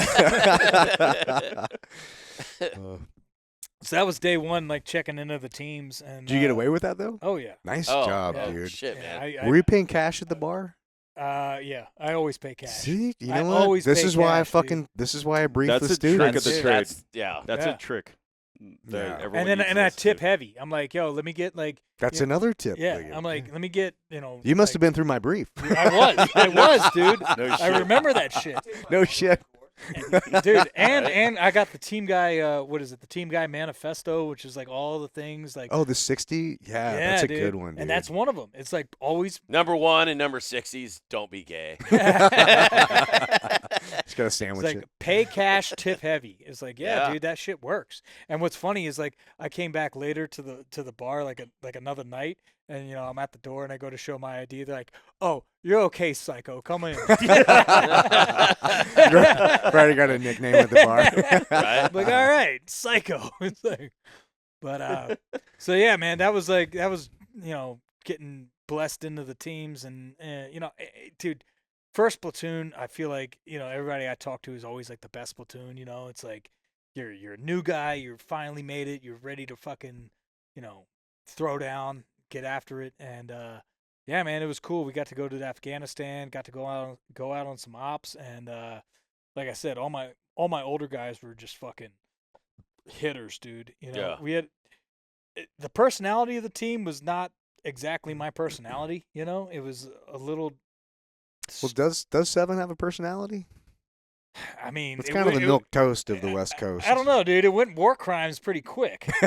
You know what I'm saying? Like it went pretty outlaw. Yeah. Which I Did it? I Oh. like, dude. I feel like I have. was- I feel like I fucking got a say Yeah. in that. Which was You know? kind of like when they established silver on the East Coast. It was literally an amalgam of, red, blue. Yeah. And so same thing with Team 7. It was fucking weird because they took 2 platoons from the other 3 teams and basically, I wouldn't say force detailed them, but it was like, Yeah. hey, you guys Yeah, I are don't know gonna if go I'd Team say 7. milk toast, bro. I We would- went pretty fucking hard, dude. Oh, sorry. I don't know Well, about. no, but I mean like 1 has a reputation, 5 has Yeah, a no cemented fun. reputation. Exactly. 5 has a reputation. 7's kind of like in the middle, and 3's got like its own thing going on. Right. 7's kind of like an I inauguration. think we is felt a lot left of out, and we're values. like, you know what? We need to kill some innocents and and bring it home, No dude. such thing as innocent. Whiskey and war crimes, dude. Let's Yeah. go. Straight up, dude. No That's why I such didn't, thing as innocent. dude. That's why I didn't bring tequila tonight. I'm like, You're whiskey either and war guilty crimes, or baby. you're a fucking collaborator. Exactly. Sprinkle some crack on them. What was that?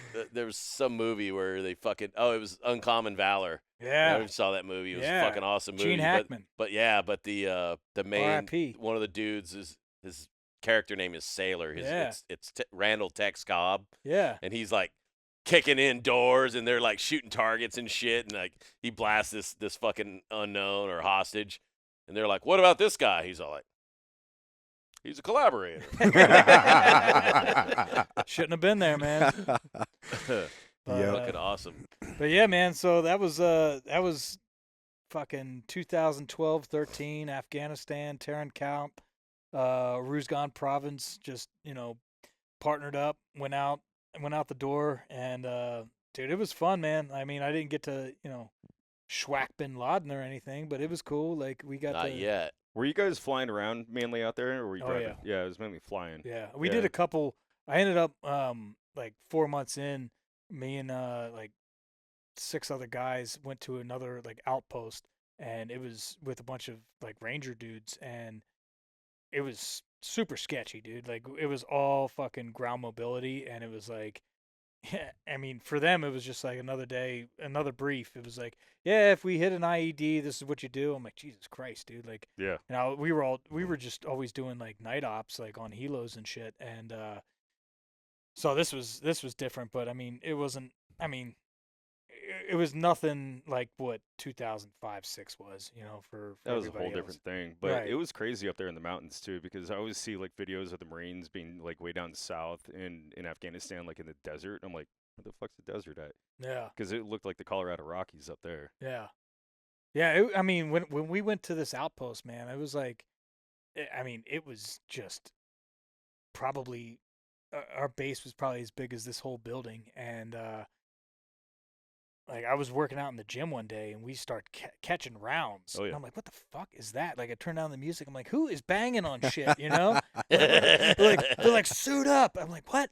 And I grabbed my 48. I'm like wearing like a cut off Metallica T-shirt. And I'm like, all right, this is cool. Like, what's up? Like, who wants some? Somebody get a picture of me. Yeah, Yeah. totally, dude. Yeah. They're like, no, dummy, get in the bunker. Yeah. Like no helmet on, like backwards ball cap. It's I'm on like, the "What's roof." up?" Yeah. Yeah, dude. But yeah, I mean that was like the fucking like the high point as far as like war went for me, and so yeah, redeployed back to the States, came home, read up as a 1 platooner at 7, Charlie platoon, and it started getting weird, man. New guys. That's when I started to see like some entitlement shit going on, and I'm like a buddy of mine put it to me like this. He's like, if I said the things to my older guys that these guys were saying to me, I'd be fucking wrapped up in a fucking instant, you know? And it's like these guys are just getting away with just running their mouth. And it's like, are raps on the beak authorized? Because I'm ready to just throw down, Yeah. dude. Like, what's up? Always authorized. And so it got a little, it was getting a little weird, and so I ended up going to the UAE for that second deployment. But at that point, I was sniper. How was that? What's that? That was the rut, right? Or not the rut. What was the Cree? Sorry. Cree. The ruts. Dude, it different felt like I never training left thing. that. It felt like I never left San Diego, dude. Because I got there was a Irish bar right down the street with a bunch of Americans and Aussies that were looking to fuck, and I'm like, just drinking. Like and, dudes, right? Oh, all the dudes, all the dudes, dude. I ended up getting in good with this embassy chick, and went out with her a bunch of times, and we had the what is it? What do they call it? The Cinderella curfew or the Cinderella? Cinderella Liberty. Yeah. Oh Fucking- yeah.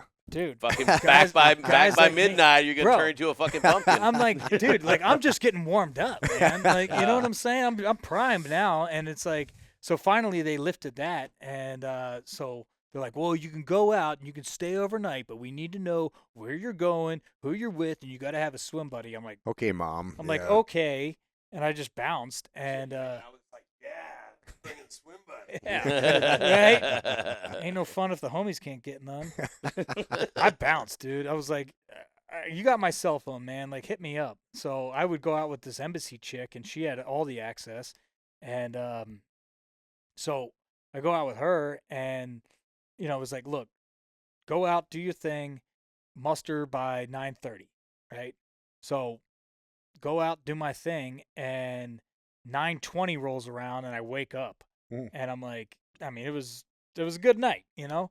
And I wake up and I'm like, oh, I got time. And so I go to call in, but I got like 20 voicemails and text messages from like That the makes your boys. gut sink. Dude, You're like, Oh, fuck. yeah. And it was like, yo, you need to get back here now. Like, and I'm like, yo, like I called in, like I'm present and accounted for, you know, it's before I'm early, you know, it's 10 minutes before the muster. And they're like, no, dude, like we had to send your name up because we couldn't get a hold of you 20 minutes ago. I'm like, dude, like what the fuck? Like I'm here, I'm good, I'm not in jail, like what's up? And they're like, well, Chief, what's his name? I'm not going to say his name. It was a Jewish doctor. Kanye West. Fuck that motherfucker. That dude fired from land warfare because he was a shitbag, couldn't do his job, froze during the middle of an IAD. They fired him, right? Oof. Put him out to pasture, which meant admin fucking house mouse bitch, right? And so now this guy is like my guy I got to report to, and he's like, I'm like, dude, I don't even know your name. He's Changing the timelines on you. like, yeah, dude. Yeah, that's well, not cool. so it was like one of those things where it's like when you get rolled up like that and you get fired from your job, it's like I'm gonna show Dad that I'm looking out for him and I'm keeping the boys in line. So he would just just micromanage and all this shit. And the so he It's would like just the dudes that save the Navy money. You're like, what are you, retarded? yeah yeah. It's like Yeah. it's not your money, dude. It's like so you know at 9:00 he was like, where is everybody? And I wasn't accounted for, and so he Yeah, because the time's 9:30. What the fuck is and you want? 9:20 I'm for? calling in like what's up, dude? What's the problem here? And so they're like, well, you know, Master Chief wants to see you. I'm like, fuck. So I just shotgunned a beer and I was like, I'm already fucked. I'm already fucked, dude. Like I'm gonna enjoy it. So I go in and they're like, asking me questions and this and that, like where were you? What's the deal? Blah blah blah. And this is like 2 months into deployment, which Oh fuck, dude, like so my first that's deployment never good. like I didn't drink my entire first deployment. I'm like, I'm in Afghanistan. I'm like going on ops. Like I don't want to be hungover. Getting after it. Yeah, dude. Like I'm not like I'm a new guy. Like I don't want to be that guy. Doing the work, You know. yeah. So I was like, I'm not gonna drink. And then on this deployment, I was like, said the same thing. And then 2 months in, the guys from my first Buds class, Brett Merrihew and Seth Lewis, rest in peace, they ended up dying in the CTT in VB. They were doing they were running underwater with bricks and shit and holding their breath and like doing like trading off. Oh, were those the two guys in the pool that passed? Yeah, dude. Yeah, I remember hearing about They that. were buddies of mine. Good dudes, solid fucking operators. And when I found out that they died, we went out to the bar and they're like, "Oh, we're gonna have a toast." And then it was like, "Oh, once it hits your lips, it's so good," you know. And then the dragon came out, dude, and then I started drinking, and so I went out with this embassy chick drinking. Ride the snake. Woke up, made the phone call. You're fucking out of the timeline that is not the actual timeline, but his timeline. Go back to the base, and they're like, where the fuck were you? Blah blah blah. And they're like, are you drunk? I'm like, yeah, I'm drunk. I've been drinking. Like, what's up? Like, what's the problem? I'm not in jail. I'm not in the hospital. Like, I'm not like, I'm here. Like, what do you want? Do you want some? Yeah, right? And so Hold my drink, bitch. So, dude, they're like, we're going to make an example out of you. Like, their words, we're going to make an example out of you. Oh, God. And I'm like, okay, like, what does that mean? They're like, well, you're going to a DRB, and we'll see how it goes after that. I'm like, all right. So I go to a DRB. What's a DRB? Disciplinary Review Board. Board. Yeah. Mm. And I got Eddie Gallagher, my LPO. I got my chief, who's on. He was he was somewhere else, but he was on like Videocom, like blacked out screen, so I didn't even know he was there. And then the Master Chief, and then all these like regular Navy chiefs, which I'm like, I never understood that. Why are the regular Navy chiefs Dude, in on something like that? they always want to just be involved because they're chiefs, and this is the Navy. They want to try to include. Yeah. Which you're like, oh, you're at the command. Like you're like, just sit over there and shut up. But they're the ones. They're the ones that run their mouth the most. Because they're chiefs and Because they're they in the want to be Navy. heard. Yeah. Yeah. And so I'm getting reamed out by this like Navy chick, and she's like, A chick. Go figure. Oh, And she's like, fired me up. And she's like, so blah blah blah, this and that. And she's like, and was it worth it? And I'm like, I almost said yeah. Like the words were coming out of my mouth. It and depends. But I'm like, I was like, nah. And then, the Master Chief, he's like, so let me get this straight, because he's trying to figure out the timeline. And he's like, so you were with this chick on Saturday night. He's like, were you with her on Friday night? I'm like, well, I was actually with this other chick on Friday night. And he had a pen in his hand, and he just threw it up in the air, and he was like, because they went into this thing thinking they had all the had all the information. Yeah. And so but I was like, I'm like already. You were under the microscope. They're like, yeah, and I'm already in the hot seat. I'm not gonna lie. I'm going into it thinking like they know everything. I'm not gonna lie about it. So I'm like, I was. so what are they trying to like convict you of? Like not having a swim buddy? Dude, I still don't know. It was just like, I mean, that was kind of what they laid it on, is the fact that like I was out of town solo. But I'm like, dude, like I answered the call on time. I'm not in trouble. Like, I mean, what is it? And so basically at that point I had made first class. They wouldn't let me put on the rank. And then I had 30 days of EMI, and I couldn't drink for the rest of the deployment. And which I'm like, whatever. And so after the fucking verbal lashing, the Master Chief pulls me in, and he's like, so you're a pussy hound, huh? I'm like, I thought we all were, dude. Yeah. Like, what's the problem? Isn't this like, the what's culture? going on? Yeah. And he's like, look, just eat it and, just move on. And so whatever. So I did my I mean, EMI. that's cool. At least they didn't send you XOI or Captain's Master. Yeah. I mean, Yeah. Eddie was my LPO, and, him and a couple other dudes, like they recognized like who I was. It was like, dude, you're a fucking man. You're a team guy. You're an A-type. Like, you do your thing. Just to be expected. And, Right, and like the best compliment I ever got was from my like original LPO, because I'd gotten in trouble, before I went on my first deployment with another chick. And See, you just got to be gay, bro. Life would be way easier. take after Kevin, I dude. doubt that. That would be way harder. It's just skin. Well, my LPO was like, he's like, Johnny, he's like, no matter what, he's like, you're a good team guy. And I'm like, dude, that means more to me than you know. Dude, like, because I hold you in such high regard that for you to say that to me means that, like, I can work on the shit that is, kind of out of regs or whatever. But it's like the fact that you recognize that, like, I'm one of you is like, that's all I need. The long lineage of how many fucking team guys that they say fucking, break glass in case of war type shit. Right. That's the same shit. I mean, I don't know how many fucking team guys, fucking Tages, the fucking Jeff Enderlins, the dudes like that are, retiring it as E6s or getting pushed out of the teams for high year tenure. Like Tage got pushed out like 9 years as an E4, because he had made E5 like 2 or 3 times, shit like that. But you're literally like, hey, give me a list of fucking dudes you want to fucking go down range with. Right. Those motherfuckers are like up here. Well, dude, at the end of third phase, like there was an incident where I called somebody out in front of everybody because he fucked up bad, and I called it beforehand. I was like, yo, you need to listen and pay attention. We were going over the Claymore brief, and this dude was fucking jaw-jacking in the back with one of the 4-0s, and I was like, yo, like, you need to pay attention because if anybody fucks this up, it's going to be you. and sure enough, dude, he fucked it up. No and shit. they're like, fire team 3, go get wet.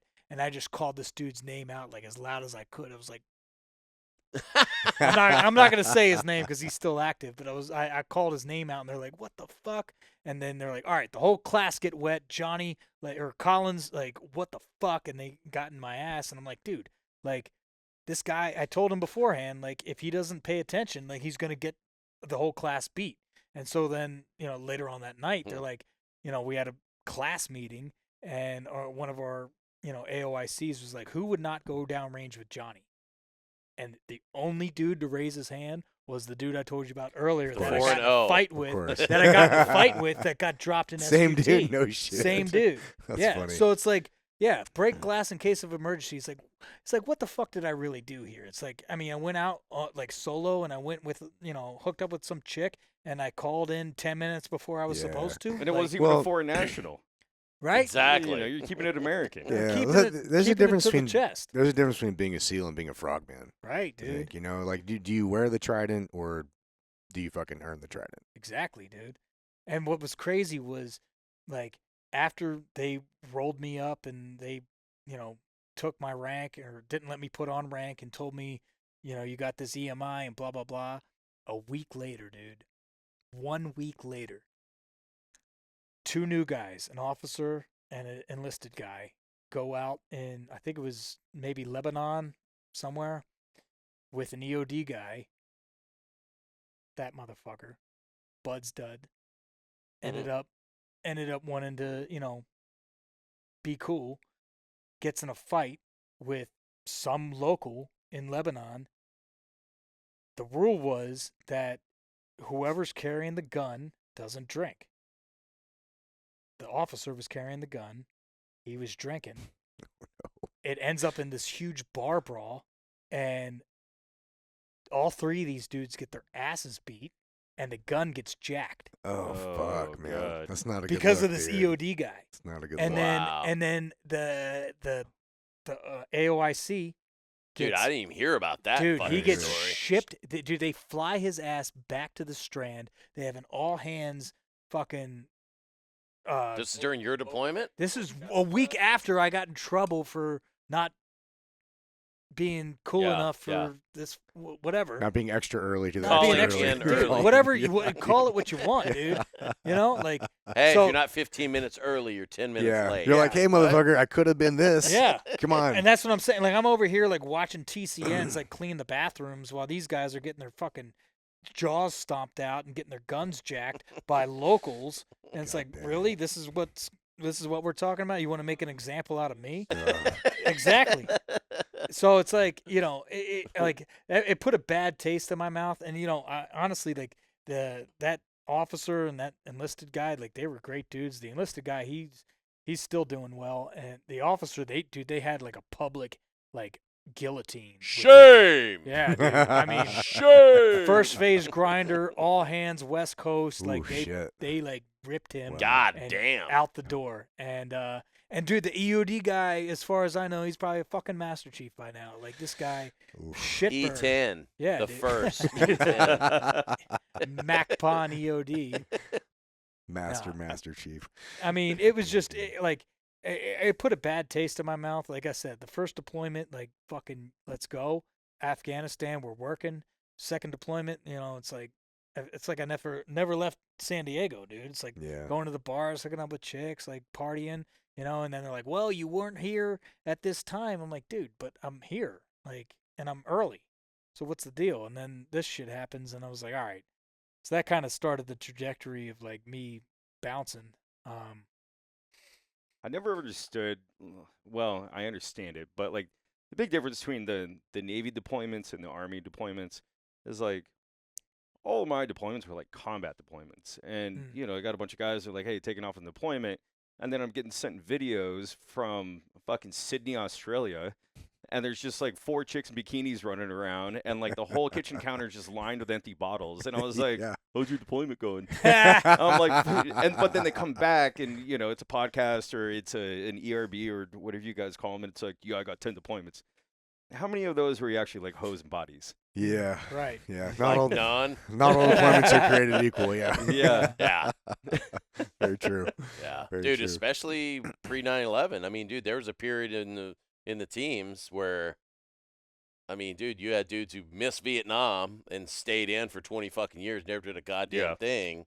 Yeah. And I mean, some of those guys, once 9/11 happened, you saw a lot of those fuckers, and I can't really Take a knee. Well, no, not that. They're jumping on fucking ops. You got like some fucking 30-year Master Chief putting himself on the fucking force Yeah. list, and you're like, I mean, I can't. Dude, I can't hate on that. Though. well, I can't blame those guys for doing that shit because I can't say that if the shit was reversed, if I'd never done a fucking thing and I had an opportunity to like go to fucking combat, I'd be like, yeah. well, fuck, dude. But at the same time, it's How do you one of say those- no to the opportunity? Yeah, but at the same time, it's one of those things where like you didn't do any of the fucking workup, and now all of a sudden you think you're gonna like put yourself on the fucking like you're gonna be one of the assaulters. Like, no, bitch, I'll let you get in the gun tub and fucking cover this group of fucking sled dogs moving to the fucking door and kicking in doors, but to not have done fucking shit,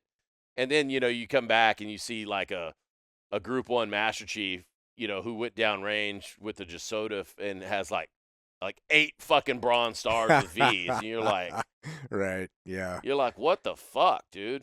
Yo, I got time to take a piss real quick.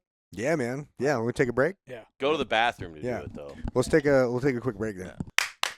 It's the official clapper. All right, we're Clap on, clap off, we're back. We're clap back. on, Actually. clap Yo. off. We should Yeah, get yeah. them as a sponsor. The clapper, the Are these- clapper. the clapper is still around? I doubt it. And not with all this fucking. Wait, am I gonna Bluetooth finish this AI. thing off? Smack Fuck. it, dude. Yeah. Thanks for bringing this. All right, Dude. whiskey. We got the whiskey. Now let's get to the war crimes. Let's go. It's not often we finish an entire bottle in one guess. Last time we did, you Unless it's the first 3 Walked out. episodes of this. Yeah. Yeah. Last time we did, I tried to drive home with a .295 BAC. Just- No, just kidding. One Just eye. kidding. One learned eye my it, lesson. bro. Oh, You either, luckily, you either one eye it or you take your thumbs and make sure they don't go into the other lines. You know. you just drive by Braille. You got the autocorrect on the cars now, though, so you're good. We're just kidding. We never do that. Never. All right, so Yeah. where we're in the timeline. So we went through early upbringing. well, you're thinking about getting out teams. after Yeah. The second time the you got stolen clapped. 226. Yeah. Well, I mean, that kind of just put a bad taste in my mouth because they're like, we're gonna make an example out of you. I'm like, dude, for what, man? For Yeah. fucking being cool? Well, hold on. Can I also say, I know? guarantee there's some fucking indige in Lebanon right now with a 226 and a trident Yeah. engraved on it on his fucking wall. Yeah, I was And gonna hear he's this like, I beat podcast. up- That's a me. It's me, Mario. I beat up a couple seals for this in a Yeah. bar. Dude, That would be a story. They never got Fucking that A. gun back? never got it back. No, dude. And and it's like, like I said, the new guy, enlisted dude, good dude. Even the officer was a good dude. That EOD guy was a fucking punk. And I love EOD guys. Like I got a bunch of them as my friends and shit. But this guy was a fucking punk, and he started the shit. Hold your tongue. You would. You would. My dad was a master blaster. Me too. Rest in peace, Big Yeah. Ed. But I mean, that whole thing That was just kind of Vietnam, though, so. it just kind of like I was like, you know what? Like I need to just step back from the teams. Like we're not deploying to kinetic areas anymore. Like let me just see what else is out there. Mhm. So went to the dog team and kind of rode my time out there. And I mean that was cool because the dog team was like it was such a small unit. It was like what I expected the actual teams to be. You Yeah. know? It was like, hey, show up around this time, work, leave around this time, Well, dude, the fucking cool thing too about that is those new dogs they're getting, those multi-purpose, the pugs. Dude, those things- Those Frenchies those are killers, motherfuckers, dude, are Digging in all those rat holes. This Kelly. Get him, boy. Get in there. Get in there, boy. Where are the Start dog licking teams their at now? nuts. Where are the dog teams at in relation on? Are they on the island or are they on the strand? They're on the Strand. I actually got hit up about going over there and doing that whole thing, but I'm like, one, I don't want to I don't want to go back on base anymore. You know, I don't want to deal with any third deck bullshit. And two, it's like, you know, they're always back and forth about the dogs, which is like, why? Like these dogs, like they save lives. Like they've put millions They're of pretty dollars. proven in fucking combat. Dude, they've I put would millions think. of dollars into anything else that can beat out a dog's nose. Nothing works. You know, so my dog, he ended up getting killed in Iraq after I got back from deployment. So I deployed with him to the Cree, just worked with him day in, day out, trained with the Omani police force, like just did all the dog training, whatever. This dog had been on deployments before I had him. He was the best dog in the kennel, and I'm not saying that because he was my dog, because I fucking hated him when I got him. You know, because I had 2 dogs before him, and then How old was he when you got him? 6. Is that old? Yeah. No, No? I mean, he was prime, dude. He was a monster. I don't think there's an age limit, right? I think it's kind of just once they start kind of like slacking Right, performing and right. medical issues. Right. Yeah. Actually, I still got the scars on my hand for when he fucking tagged me. But I mean, he was just such a good dog, and he ended up deploying with another dog guy that I put through training. So I went to the dog team. I was an instructor there. I wrote out it was a 7-week course. Helped write it out with my chief and my other LPO, and you know, put all the handlers through it. And he deployed with his handler from Team 3, and they went to Iraq, and he ended up getting killed. And they got in a tick, and the RG that they were in caught a rocket, and the dog was in the back, as the story goes, and the dog absorbed the blast, and it turned him into barbecue, and Good. saved everybody in front of him, though. Like, the Wow. guys caught some shrapnel, and they, you know, got licked up a little bit, but they all lived. Dog got killed, and so before Team 3 deployed, the CMC went to trade it and was like, look, if you guys want to send any of your dudes over, if you got any bodies to spare, we'll take them. His words, Fuck yeah. we'll take them. So when my dog got killed, like, dog team's small, dude. And I talked to my chief. I was like, yo, like, let me go. They need a dog. Dog's gone. Like, let me go. And he's like, okay. And then, you know, the CEO of the base, Ramirez, rest in peace, he was like, yeah, you have my blessing. So I had the blessing from the top down to go deploy with Team 3. And the plan was deploy, roll in with Team 3, be the dog guy for 3 months because they were halfway through through their deployment, and then rip out with them, and then check out a trade at, go to Team 3. I know a bunch of dudes at Team 3, like, it was like, sounded great, right? So, pack my shit, fucking head overseas. This happened in November 2017. Head overseas, got the new dog, land in Iraq, go to the fob where they're at, and I get like semi-circled by the dog guy, his LPO, and like a chief. And they're like, you think you're going to come over here and you're going to take my spot and you're going to be the dog guy? Like, I don't fucking think so. You're here to drop the dog off and leave. I'm like, hold up. Like, as I understand it on my end, it's like, I'm here to like relieve you. Like, you don't know this dog, you know? Like, it's not like a fucking, It's not a gun. it's It's not a something win. that's gonna work for It's you not too. it's not a 300, dude. It's not Yeah. a fucking M4. Like, you can't just pick it up and dope it in. Like, you don't know this dog. And they're like, no, you're gonna like drop the dog off and bounce. And I was like, all right, man. Like, all right, well, you know what? Like, Mom. I got to do my due Mom. diligence and put you through a little scent course here. So because I'm not going to go back to the fucking strand and say, hey, I just turned over the dog and it's all good. You know, it's like, I got to make sure that you know how to work your dog. So I put out 3 scents, high, medium, low. So All right. 1 down low, 1 chest level, and 1 up high. And it was like a 1/4 mile route. And it's like, all right, run the route with the dog. I'm walk behind you and see what you get. This dude missed all 3 scents. The dog alerted to all 3 scents. You know, like I saw the change in behavior. I worked with the dog. This guy missed all 3. And I wasn't like trying to fuck him. Like I'm going to give you a fair shake here. Like, you think you're good enough? Like, all right, let's see. Like, what, I'm not here to fuck anybody. I'm here to like. You were already an instructor in the dog training. Right. Was this guy a student Deployed. that you had put through training Yeah. previously? Yeah. Okay. Yeah. So I put him in, dude, he's a Good Whatever. dude. good dude. Good dude. Best man at my wedding. You make a good neighbor. Right. So he missed all 3 cents, and I told him, and I told his chief, I'm like, look, like this guy, you missed all 3 cents here. Like I cannot go back with a good conscience and be like, he's good to go. And they're like, well, we'll train with him, we'll work with him. I'm like, all right, well, whatever. What I should have done is I should have went straight to the CMC and been like, yo, this is who I am, this is what it is, and this is what I think. But I was kind of like already checked out. And so as it was, I went back to the strand, and then it turned into a whole thing where then they started getting pissed at me, and I'm like, for what? We're like, well, we hear you started a t-shirt company. I'm like, what does that have to do with anything? Well, you posted a picture on social media and you're wearing your t-shirt.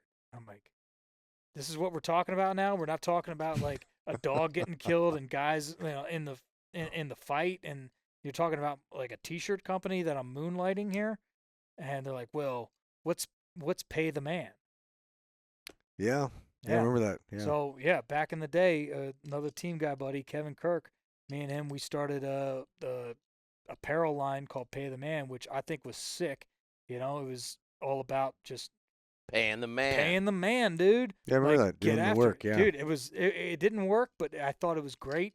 It was a good fucking idea. It had nothing to do with a trident or a bone frog, but it was something you heard every day in the teams, in buds. It's like, yo, time to pay the man. Sack up and get after it. And it's like, and it's a daily thing, And it just didn't work out for whatever reason. And I still love Kevin. He's one of my best bros. Oh, but thanks, man. Oh. you too. But then they started going after me for that shit. And they're like, well, you're moonlighting. I'm like, dude, really? This is what we're talking about? This is what we're talking about. First, it's like, I'm fucking too many girls. Then it's like, I'm starting my own like t-shirt company. Like, what do you want from me, dude? And then it just got to a point where I'm like, you know what, man? Like, I think it's time I bounce, because I had the same like gut feeling that I did before I joined the Navy. Like, I got the butterflies. Like, dude, I'm gonna be a Navy SEAL. Like, let's do this. Like, I got the same butterflies. It's like, dude, time to go. And I mean, I hated to say that, and it's like, long live the brotherhood, but it just was it's closing time, man. Last call. And the other thing too was like, I was dating, my wife at the time, and I told myself, like, I'm never gonna get married or have kids while I'm in the teams, because like while I'm in the teams, bro, like it is straight hard, man. rock star living, dude. Yeah. Like it is like we are going hard. We are never home. Like, I mean, I got a puppy. That's how I met my wife. Is I got a puppy when I went to the dog team, French bulldog, actually. Dude, killer. You guys are working with a tip of the spirit dogs. Bro, he's got a he was a he's killer. got a Frenchie.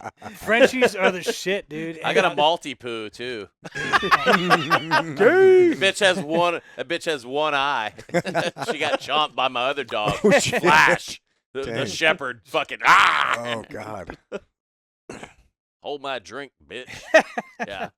So I mean, like that was kind of like that was kind of like the catalyst to me getting out, because I was like, you know what, like I don't want to overstay my welcome at a party that's fucking dying down, and it got to the point where I was just like, yo, like all this shit is not what I signed up for. You know, it's like the whole thing with Eddie started happening. You know, like I started looking at the attitudes of these new guys coming in, and it's like, dude, look, I get it. You know, you're a new guy, you're full of piss and vinegar, you're ready to fight, you're ready to do all this, but don't run and tell dad about every little fucking thing that somebody says to you, or if they look at you cockeyed. And then it's like this whole thing happened with Team 3. I'm like, dude, like, come on, man. Like I'm here for the team, dude. Like, I am a team guy. I'm not just a guy in the teams. Like, I'm here. Like, I'm willing to do whatever. And it's like, well, we don't want you. It's like, all right, well, fuck you too. Like, I'm Yeah, out. I think that's something that gets lost too, because like unless you've been through situations like that, you're on the outside. You think like, oh, teams are this, Navy SEALs are this, Army's this. You have an external I view think of that was these. a jab on you. I'm used to it by now. No, I'm trying to be inclusive. DEI. You No. didn't earn it.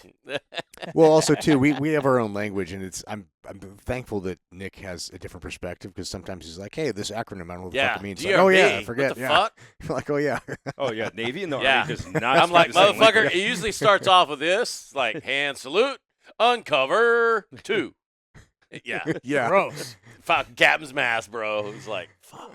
Yeah, but I think it's different, dude. Like there's nuances to it that you don't recognize are important until you're in it, and a lot of that is you go through, because I went through a similar kind of mentality shift when I was getting out for similar reasons, where I was like, dude, this is not the teams I came into. This is not what I signed up to do. Like, it's being some really stupid stuff that I don't see the point in, and it's really frustrating for me. It got to the point where I'm like, dude, this is not worth the effort and the time and the sweat and the blood that I've put into getting to this point where I'm at. Yeah. And I'm not going to fucking spend the next, was it 10 years? I'm like, I'm not going to spend the next fucking 10 years doing the same fucking thing, trying to correct this fucking Especially, whatever. dude, especially because Johnny, how many years you have when you punched out? 12. Fuck. I was 11 years, 11 months, and 29 days. God damn, dude. And dude, Yeah. before I bounced, dude, they I had to go and get all the signatures and shit. And Where were you checking out of? Trade ATC? it. Trade it. Yeah. So I put in to, like, still do the reserves. Not that I would, and I didn't, but I was like, I'm owed this. And the fucking CMC and the Master Chief, I'm not going to say their names, they know who they are.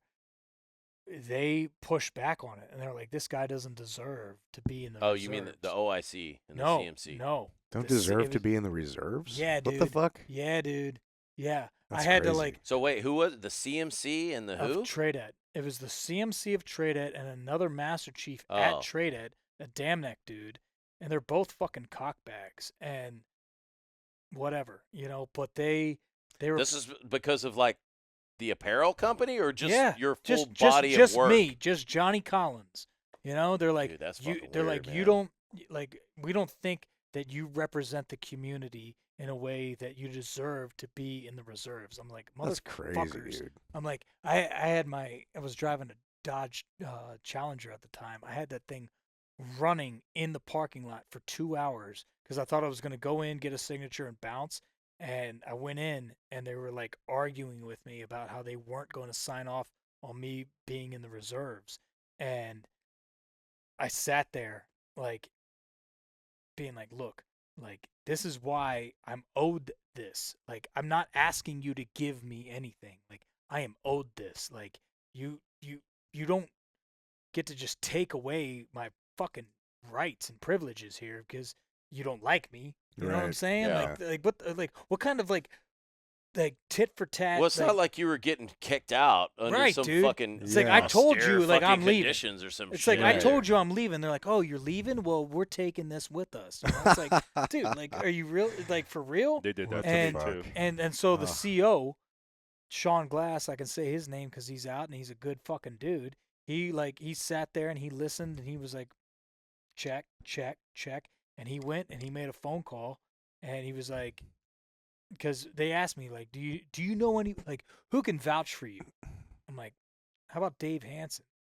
He went in the other room, he made a phone call, he came back and he signed signed off that I got to go to the reserves. And I was like, That's cool. yeah, dude, because it was like Check for Dave. check for Dave, dude. Like real ones know, man. And it's Yeah. like, you know, like just because you don't like somebody, like, dude, there's plenty of people I don't like, but again, break Yeah. glass. Dude, there's plenty of team guys that I personally dislike, but they're great fucking team guys, man. Right. And it's like, And then there's other dudes that are fucking horrible team guys. But I amazing really human, love them. amazing Yeah. human beings. Love hanging out. Yeah. Yeah, Would I totally. want to go do Yeah, a platoon with them? I'd be yeah. like, absolutely not. Some of them I won't even go to. Amazing fucking dudes, and would probably Yeah. give you the fucking shirt off their back. Great dudes, but I wouldn't even want to go to the range with them. Yeah, Yeah. yeah, exactly. That's Yeah. like one of those like, Yeah. Fuck, man. Yeah. Let's have a beer. Maybe not Maybe. with weapons around. Yeah. yeah. stow that knife. But I mean, you know, like as it was, dude, it was like it was the right time, man. You know, everything kind of like lined up the way it was supposed to. Because, fuck, man, a year later, you know, Eddie got rolled up for that whole thing. It turned into like, you know, Gallagher Gate, and you know, Yeah, the that was a teams big got deal. smacked, and then COVID That was a big hit. dividing. That was a big dividing line of the Huge, teams, bro. man. I was really surprised people that rolled over to the other side on that. Yeah. I was really wasn't. surprised. I wasn't, because you know what? I saw that shit coming. I saw the fucking writing on the wall. I saw how I saw how people act. Even just because you're a team guy or because you're a pipe hitter doesn't mean that you're gonna doesn't mean that you're gonna stand up and and hold your ground and die on that hill. Yeah. I when the used to time think it comes. would, you know what I mean? I did too, bro. Yeah, it was I And did that's too. why I It's very joined. disappointing. Yeah. Because I was like, you know what, dude? Like I would die for any of my brothers, you know, at any time. That's why I was like, I'll go down range. Like send me, dude. Like whatever it takes. And then was like, the reverse of that was like, well, and it's like, dude, you guys are a bunch of fucking bitches, you know? Yeah. It's like, and I don't like, look, you know, I know I'm coming off as like a hater, but like, there's more good team guys than there are shitty team guys. The unfortunate thing is that the shitty team guys, a lot of them are in positions of power where they can dictate how things unfold, Yeah. and they can dictate the culture and like how we move forward. And it's like, you know, I talk to new guys, old guys, guys that are still in, guys that are my friends, and I'm like, you know, like, how is it? Like, what's the temperature? What's the morale like? Yeah. And they're like, well, you know, like, just keep going. And it's like, all right, I respect that, you know, but it's not like, yeah, it's fucking Unfortunately, awesome, dude, it's that culture. It's cyclical, you know, to where Yeah. you have. I mean, and it is unfortunately, it's that shit rolls downhill. You get a specific personality of, say, somebody at even Warcom, and now you got people not necessarily bucking for promotion, but trying to fucking fit in Yeah. and be whoever. And it's like, you know, I mean, I talk to dudes that I've known for 30 years, you know, in the fucking, well, maybe not 30, 20 years in the teams. And, you know, now all of a sudden, like, dudes have like total difference of opinions on things, and you're just like, dude, like, what the fuck, man? Yeah. Well, it makes you wonder too, because it's like, you know, when I was getting out, everyone's like, well, what are you gonna do? What's next? And I was like, dude, I don't know. It's like, I will figure it out though. Like I know when to jump ship. Like I knew when to jump ship from the platoon. I knew when to jump ship from the teams. Like I know, like even with the EOD gig, Yeah. like I quit 2 months before the contract went up. Yeah. You know, and it was like I can sense when this shit when the party's over, and I'm not gonna stick around and be the last guy there looking for the fat chick. You know what I'm saying? Like I'm out, dude. Like I'm bouncing. Yeah, take off early with the hottest chick. Straight up, dude, or go to Taco Bell. Go You know what I'm ugly saying? Go Like, ugly early. I'm out. Yeah, I'm out. You know, and it's like when I see like, you know, I talk to these dudes and like, you know, we're still driving on. It's like, damn, dude. Like, but at what cost? It's like, yeah, I got out before my 20, but you know what, dude? I'm happy. I'm healthy. I got a good family. I got a beautiful wife. I got 3 beautiful kids. Like I've got a good job. And a cool French bulldog. Dude. Well, he's dead, but Oh, you know, thanks for boo. bringing that up. Thanks, dude. Obama. Thanks, Obama. Thanks, Obama. But you know, Yeah. it's like like Eddie Gallagher again. He said some shit that I needed to hear when I didn't want to hear it. Was that there's more to life than just the teams. Yeah. Yeah. You know, which I like when I heard that, I was like, dude, why are you saying that? But it's like, it's true, dude. Like, It sounds sacrilegious when you're in it It because does. it's your bubble. yeah. But then once you're out, you realize how much more there is, and you're like, oh fuck, Yeah. I just didn't And see then it. you look at his story, Yeah. and it's like his wife was the only one that had his fucking back Yeah. throughout that whole thing, dude. Yeah. All those guys that you call brothers, all those guys that you call friends, and everybody turns their back on you because, hey, I don't like. It's bad It's like optics. COVID, dude. Yeah. Yeah. Yeah. I got to 6 feet. I got to stay away from you because I can't be associated with that. You know, whatever that's going on. It's like, dude, like, what the fuck is long live the brotherhood if you're not going to die with your brothers? Dude, that's the thing, man. And honestly, I think Naval Special Warfare lost the fucking bubble on that because even if everything that they accused Eddie of was fucking true, good for you, bro. You Yeah. killed a terrorist. Yeah. Oh my God, what Yeah. like big fucking deal. Yeah. Like, That's what my the thought fuck on do you it. think we're supposed to do? Like, good for you. She got a fucking award for that, not Yeah. prosecuted. That's Exactly. such Yeah. bullshit, dude. I do think there's like I was saying before, that whole cyclical fucking Yeah. mindset, and and I don't want our listeners to think we're just here shitting all over the fucking teams, because there's definitely good shit that came out of that. 100%. Yeah, Obviously, definitely. 100%. dudes that you could tell, like, I mean, I had dudes hit me up all the time. They're like, "Hey, man, fucking Eddie's gonna be okay. We're doing this, and this." And then at the same time, I had other dudes calling me up, going, "Hey, man, you don't need to be backing this fucking." I mean, I got like some of these fucking dick and butt tattoo, like for the Eddie fucking tattoo thing at Flesh, $40 to go into his defense fund and shit like that. And I mean, dude, I'm posting shit on Facebook, and I have dudes calling me up going, "Hey, man, you're backing the wrong fucking horse." And I'm like, I don't know any of the fucking facts of this shit. I'm just backing a fucking team guy. Right. And a friend. I'm not. Yeah, I'm And like, a dude. friend. Yeah, I'm not trying to convict somebody in the grand scheme of things, and I'm not. Yeah. And I'm not running for fucking office, so I don't give a fuck. Right. Yeah, and well, me personally, even if what they're accusing of is absolutely fucking true, I'm okay with it. Yeah. I'm like okay fuck with you. it, dude. You stabbed a I hope terrorist he in the did neck, that. bro. Okay, high five, bro. Yeah. Yeah. Let me pour Yeah. you a drink. Yeah. Fuck, I don't give Yeah. a fuck about Yeah. that. Yeah, On to exactly. the next mission, dude. Yeah. Like, what are Who we? gives a What are we shit, dude? What are we hung up on this shit for? Yeah, I'm not mad about Yeah, it. some of Yeah. the Like, great. Yeah, I agree. Some of that shit, I'm just all like, I mean, especially even the deployments from 03, like fucking downrange to like 2012. I mean, was a fucking just 180. I bet. I mean, 03, it was the Wild West. We probably created more terrorists than we fucking, I mean, realistically, Hands down. dude, we had those fucking thin-skin Humvees with those fucking tires mounted on the front. I mean, no rim, but just a tire mounted on the front of the vehicles. And it was like unwritten rule. Like, if you're in the left two fucking lanes and you're not in a military vehicle, you're getting rammed. Your shit's in the median, where there was probably a million fucking like anti-tank mines and shit. I mean, you're pushing people out of the fucking way. You're driving down the wrong side of the fucking road. That's kind of how I drive down the 5. I've heard the stories. You doing Yeah. under 75? Fuck you. Oh, dude. This last gig I've been doing where I have to drive back and forth to LA, dude, it's just like Oh, fucking yeah.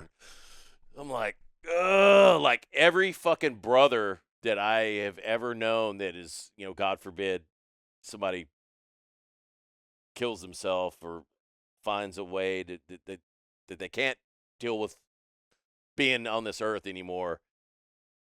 I get more pissed off that they didn't fucking off some of these fucking shitheads On the way out. On the way out. You missed an Like- opportunity, like, brother. you fucking assholes. I'm like, but it is pretty fucked up when you drive down the 5. You're like, you know what? Fucking 3/4 of these motherfuckers are dead. I would be where I'm supposed to be already. Hey, that was the best part about COVID, man. The 5 was Oh, wide it's open. Oh, great. dude. Yeah, I miss Yeah. COVID, dude.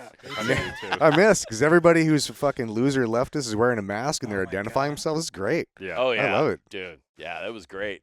I Might used to- as well a T-shirt like I believe everything that everybody says to me. Like, oh, good, Yeah, good to know. Thank you trust for the wearing that T-shirt. science. Yeah. It actually happened to me 2 days ago. I was coming back from Oregon after this trip, and I take a photo of this guy in first class wearing a mask, and he's like, "Did you just take a photo of me?" And I was like, "Yeah, because you're a fucking nerd." And he stands up, and I'm like, "Sit the fuck down before I embarrass you." And I'm like, Yes. I'm moving my way back to coach. What are you gonna do about it, geek? Yeah, I was like, "Sit down, dude." Don't make me dummy. rip your mask off. If you're They wearing a breathe on you. mask, You just you're- snap him with it. if you're wearing a mask, you're not standing up to do anything. No. You know? All you Yeah. do is take it down. Like, oh no. Which, Yeah. unless Sorry, I can, ma'am. I can see you got like some kind of fucking fucked up immuno. Yeah, for sure. Totally, Autoimmune totally disease valid. or If something. some dude's like wearing like a fucking spacesuit, I'm like, I'm probably not gonna fuck with that guy because he's obviously got some shit going on. The same way you see a developmentally challenged child, you're They're not gonna called walk up to him and call him retards, a fucking retard, Yeah. But that's like one of those things. You're like, dude, you can't use that word anymore. You're like, well, Says who? you can. You just have to kind of choose who you say it to. Yeah, I'm not gonna say it to an actually handicapped, developmentally Yeah, handicapped exactly. person. It's Like, gonna no. throw French fries on the ground. Right. a Just few like I wouldn't pigeons. call an actual gay person a fag. Yeah. Right. would. No. Why not? Let's tell you guys facts. No, that is the fucked up thing, though. Like the South Park episode you're talking to, when they're in the Senate hearing, and they're like, what if you have the motorcycle guys and Oh yeah. Oh, they're fags. you call them a gay fag? You're like, what? Why is this so hard? Like, what the Yeah. fuck? What do they not understand? Yeah, that's the thing, man. You don't even have to be gay to be a fag, and most fags aren't gay. It's totally Agreed. different. I mean, look at all the team guys that we call fag. Yeah. I mean, Yeah, Pretty even the ones that fucking wearing crazy. dresses, they're not even gay, but they're fags. Dress we're white gonna have to scrub skirts. the whole last 10 minutes of this fucking show. Yeah. Whether you cancel, all our sponsors are gonna leave. What sponsors? Mitch, get up here. Yeah. I will say that was one of the most fucked up things. It was like one of the few times I've not one of the few times, but one of the times I parked in a fucking handicap spot. I got DV plates on my fucking car, and a fucking dude just looks at me. He's like, "You don't look handicapped." Well, I'm all like, "Thank you." And the guy's like, "Oh shit!" Like, starts running. Hey, come back! Like, The best is you go to the gym and park in the DV spot, and you just get out and you do stretches, and you're just yeah, DV. As long as VA's not around. Yeah. yeah, no shit. Oh, I love it, dude. Well, let's so we talked about what's next, man, and what you said you're always good at catching the wave and what's next. So what does life look like now, man? Like what have you created for you that's next? Yeah, talk about Red Watch. Yeah, man. So, got out of the teams in 2018. Got married. I've heard you guys To a talk woman. to a woman. I think It's way harder. the jury's still out, but yeah. Yeah, I've heard you guys talk about it before on here, and dude, I took a hard step back from team guys, like any military affiliation, like I just was like I just want to be away from it, and then I started missing it after about a year, after I smoked myself into the clouds and was like, all right, well, Get a little zenned out. yeah, dude. I'm like, all right, the dude abides.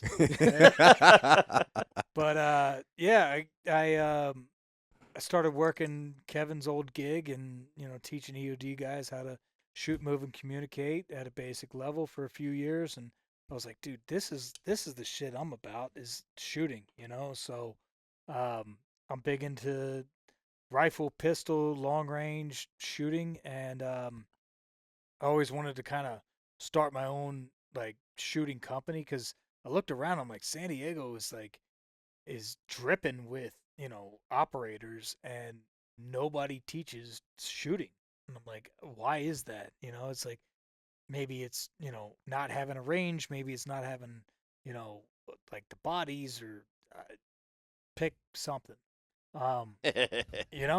Yeah. And It then is. it all kind of got forced upon me, as Tim Spear likes to say. It all kind of got forced upon us, and so I started a company with Tim Spear and Dave Swartz and Mario Wilson, Red Watch. We just got it up and running a couple months ago, and it like we all just kind of looked at each other one day and we're like, dude, like guys are asking you how to shoot, people are asking you how to shoot, they're asking me how to shoot. Like, why don't we just pull our resources and like, make this thing a thing and teach people how to shoot, like I just finished up not bragging here, but I just finished up a 32 page PowerPoint. It's Damn, pretty clean, nice. pretty PowerPoint, clean. huh? All right. I mean, I'll be it's the judge of that. yeah. You know what? That shit is hot, dude. No, it's like when you dive into something that you love, like, I mean, it doesn't matter, like the admin shit. Like, I mean, you could probably speak to it too with industry threadworks and all that shit. It's like even the back end, like not sexy stuff is still like it is. It's working towards like your main goal. It's like, dude, I don't mind doing the admin piece of like the goal. It's like cleaning your gear, man. It's like Totally. it just becomes part of it. Dude, and you take pride in it. Dude, and- I loved like I loved cleaning my gear and hooking up my gear. Like some people are like, oh, I got to do this. It's like, dude, It's like Legos for fucking badasses. 100%, dude. Yeah. So yeah, we just launched this Red Watch gig a couple months ago. We got to shoot this Saturday through Trident Table Foundation, which is Dave Swartz's nonprofit, which I love because it's bringing people together just to sit down and eat good food, man. Like I'm all about like grubbing down. So, Dave Swartz got TTF. Between him, me, and Tim and Mario, we've got Red Watch, just teaching people how to shoot, move, and communicate, basic level, and then we kind of see where everybody's at, and then ramp it up, and I love it, dude. It's like there's nothing better than just like gunpowder and then beer at the end of it. I remember when you guys were talking about this. I know Mario was talking about from his end of it with not high-profile client stuff, but in the sales stuff, you're dealing with a lot of executive and the expectations. So are you guys still doing, or are you planning on doing some kind of like higher-end like experience for the guys too? So that's the thing, man, is like there's going to a gun range and there's going to like an indoor shooting range and there's getting like instruction and then there's like an experience. You know what I'm saying? And for me, I'm like, if you guys are all like clients and you want to come learn from us, before you even touch a gun, I want you to have an experience. You know what I'm saying? Like I want you to like have the swag. I want you to have the notebook. I want you to have I want you to be kitted up, outfitted with the gear belt, with the mag pouches, the holster, the drop pouch. Like I want you to like be able to just like put it on and rock and roll. Yeah. You know what I'm saying? Like, and I haven't seen any of that. It's like, GBRS group, like they do a great job, like even Eddie with his work and, I've seen like T-Rex Arms and Lucas. And I just saw that whole falling out, whatever. I haven't even fuck's heard of going that shit. Oh, T-Rex God. Arms? That's old school. Yeah, well, that's what it. Yeah. Lucas bought one. Yeah. I mean, he's a fast shooter and all that shit, but He's also a cult member. well, we don't have enough time for that. But back to Red Watch. No, so I mean, the whole thing with us is like, dude, we want everybody to feel before you even touch a gun, like you're ready to rock. Yeah. Like you've got the kit, you've got the holster, the magazines, the gun, the fucking the gear, the shirt, the hat, like we're working with Gators right now, which I love the people over at Gators. Like I'm working with Scott Sorensen and all them over at Gators and getting custom made Gators. So it's like that's cool. You show up, you get a goodie bag with your Gators, your gear belt, your your mags, your mag Dude, pouches, all that shit. shit's like more important than a lot of people even understand. Because I don't know how many times I've been on a show where I'm like Oh, training motherfuckers how to shoot, like or not Dude. even shoot. I'm not training them how to like How to be a look Navy like they know how SEAL. to shoot. I'm training them how to look good for camera. Dude, yeah. how about teaching people how to load a mag? Well, not only that, but dude, it's fucking hilarious because I'm talking to producers and shit all day long, and they're like, "Okay, so what do you need?" I'm like, "Well, we're gonna need a place to practice," and I'm not even talking about shooting live rounds. It's all about looking the fucking part. Yeah. And it's like, well, obviously we need the fucking armorer who has all the fucking guns. We need me to train him. We need our cast there. And dude, I don't know how many times I learned the fucking hard way. Motherfuckers will show up, and I'm not trying to disparage any actors because they don't know. But fuck you, pussy. No. No, but it's like, hey, wear something comfortable, but wear something you can fucking train in. Right. And I've learned over the years, from guys like Harry Humphreys and guys that are like, no, dude, have somebody from fucking wardrobe there, have somebody from fucking props there, have their fucking wardrobe they're going to wear on the day, have their fucking props they're going to wear on the day, because otherwise they show up in fucking flip-flops or sweatpants, or you're like, oh, great, where do I put this fucking holster at? Yeah. You're not even wearing a belt. Yeah. Did you think you're going to do firearms training in your fucking pajama pants? Yeah. I don't know, man. Well, Yeah. dude, I don't and that's know. the thing, man. Is like that's why working with this PowerPoint and just breaking down shit. I'm like, damn, dude, like I gotta like literally talk through like a press check. That's a good soundbite for the thing, though. We get Johnny Collins, like, Johnny Collins, bad motherfucker. And he's like, we're working through this PowerPoint. So You there gotta I do it. was. You gotta do it. You just So there hear, I was, "Wah, balls wah, deep, wah, wah, behind wah." enemy lines, working through this PowerPoint. Give me your names. No shit. No, man. it was knee deep in mouse pads. Yeah, gear makes a huge difference, though, and I think there's a big discrepancy. Anyway, there's a big Disparity. difference. Yeah, there's a big difference between having the right gear and having it set up, dude. Because just because you own the right gear doesn't mean it's set up properly. It takes We do. like Oh, quite a yeah. bit of time to set up. 100%. well. Oh, we got plenty more whiskey. But dude, yeah, and setting your gear up is a huge piece of it. People don't even know what fucking, because I got out in 08 from active duty, so when I put all my old shit on, I'm like, this is fucking so outdated. It looked like Fred Flintstone on the fucking Yeah. range, bro. It was terrible. Oh, dude. For real. The best part, too, I've like been around some old team guys. You get together and you're like, hey, let's go. Let's do some shooting shit. And you have the dude who rolls in. He's still got his phone cord, Yeah. lanyard. You got the drop leg holster Damn. all got the way the down to your lanyard, knee. phone cord. Like Han Solo, dude. From his pistol, from his gun belt, to where Totally. a lot of Yeah. people don't know. You pull that fucker out, you got a fucking Yeah, telephone it's fucking it's cord. totally different, man. So I Yeah, think that shit's whack. a lot of Oh, people yeah. know what gear to buy, but how you set your gear up says a lot too, Dude. and it dictates a lot how you're going to perform that day. 100%. And I love looking at people's gear. I used to do this all the time as SQT instructor.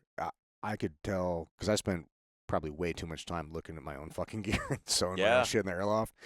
You could tell when somebody gives a fuck and somebody doesn't give a Yeah. fuck in 3 seconds just Oh, yeah. looking at their fucking gear. 100%, You bro. can. Dude, I love that shit though. I love that shit because it's like when you like pay attention and you square away your gear and you tighten it up, man, when like It feels good, man. it feels good and Yeah. like what's that old Deion Sanders quote? It's like you look good, you feel good, you play good, you play good, they pay good, you eat good. Yeah, it makes you know, perform better, man. It really does. 100%, Yeah. dude. It's like you can't roll up to the range with like your shit unbloused and like your t-shirt untucked and like looking like a bag of ass and expect to like I mean I hate wearing like a hoodie when I'm like just doing pistol work because it's like shit gets in the way of my draw. Like I mean it's just like it's like being a professional and it's like this is what we teach at Red Watch is like look, if you want to be a professional, like we will show you how to do that. And it's like from like tying your shoes all the way up to like, your gloves and your sunglasses. It's like first line gear, second line gear, third line gear, and it's like this is stuff like I've looked like there's nobody else out there that's really paying attention to that stuff. They're like, all right, well, this is just how you do a high ready or a low ready, or Yeah. this is how you snap to your target. It's like, dude, well, what about all the stuff that like Yeah. precedes that, like to get you to that point? It's like snag hazards and like like strap hangs. Dude, like, when I went through and was rebuilding my whole kit, because I had to buy a whole new kit when I actually started getting back into guns, like a decade after I got out. I had to buy all new shit. I'm like, fuck, man, I've got all this stuff, and I thankfully have enough money to afford to buy decent shit. But dude, it took me fucking hours to figure out how to put it all together, and I'm not unfamiliar with it. Right. But it's new shit. I'm like, fuck, man, how do I do all this stuff? So Right. it's a whole different thing between like being able to afford the gear, but being able to use the gear. And Totally. I think if you can marry those two things, but also too, I think there's a huge component of this that has to do with the aesthetic of it. Totally. And I don't mean aesthetic as in like external validations, but how you view yourself. Like when Totally. you view yourself good, you're gonna perform to how you view yourself, right? It's like 100%. if you dress like a rock star, you're gonna act like a fucking rock star. 100%, You dress like a dude. nerd, you probably act like a fucking nerd. Like this is just like we talked about. ABCs, bro. Right, like Always we- be cool. Yeah, yeah. Like we You talked know? about tattoos, man. Like why do you get tattoos? Because I want to look on the outside the way I feel on the inside. Yep. You want to feel like presentable and comfortable in your own skin. Gear is just an extension of that. Whether you're rock 100%, and roll dude. tees or fucking belts or whatever it happens to be, I think everything that you wear is like the car you drive is an extension of how you view yourself. 100%, dude. It's And- all a persona. It's all a dude, thing. it's and dude, that gets slept on so much because people think that they can just like, you know, like slough their way through life and just like just make it with like bare minimum. It's like, dude, why would you do that when you can do this? Yeah. You know, why would you go here when you can go there? Like Why would you be average? You can be a fucking rock star. dude, and exactly, man. It's like, do you want to know actually how to do it and do it right? Do you want to understand that, like, hey, your holster should be at the bottom of like your hand when you're standing up straight. Like, if I'm standing up straight, I should be able to touch the bottom of my holster. Like, that seems insignificant, but is it? Yeah, a lot that goes into it, man. People don't recognize. Well, Yeah. I'm glad that you guys are examining that Yeah. because I think that's a key piece that gets glossed over. Because people want to do the sexy shit, but they don't want to do the background work to build up to that. And the thing is like, to your point, is like the sexy shit is not sexy at first. Like it takes work, it takes time, it takes mad reps. Like it takes hundreds of thousands of hours of reps and time to get to that point, dude. And it's like, and if once you get there, like if you don't stay up on it, like you'll lose that shit like that. You know, so you gotta stay frosty. You know, you gotta stay on it because, you know, people I feel like if you're gonna pay money to learn how to shoot and learn how to look cool and all that stuff, like you better be putting out the best product that you can for the people that are paying for it.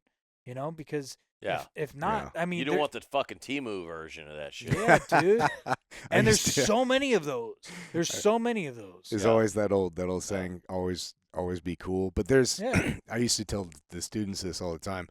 There's validation to that because if you think about if you're a Taliban dude or whatever, and you're looking at dudes walking down a fucking You're walking, not picking the hard dude with his head on a right. swivel. If you see dudes fucking rock and roll, their gear's fucking squared away. They're looking. They have their rifle ready to go. The fields of fire. You might get a shot off, but you're probably gonna get fucking killed. I You're was a probably not gonna big fuck with that proponent guy. of Dude, you ever see that? You ever see The Town with Ben Affleck? Yeah.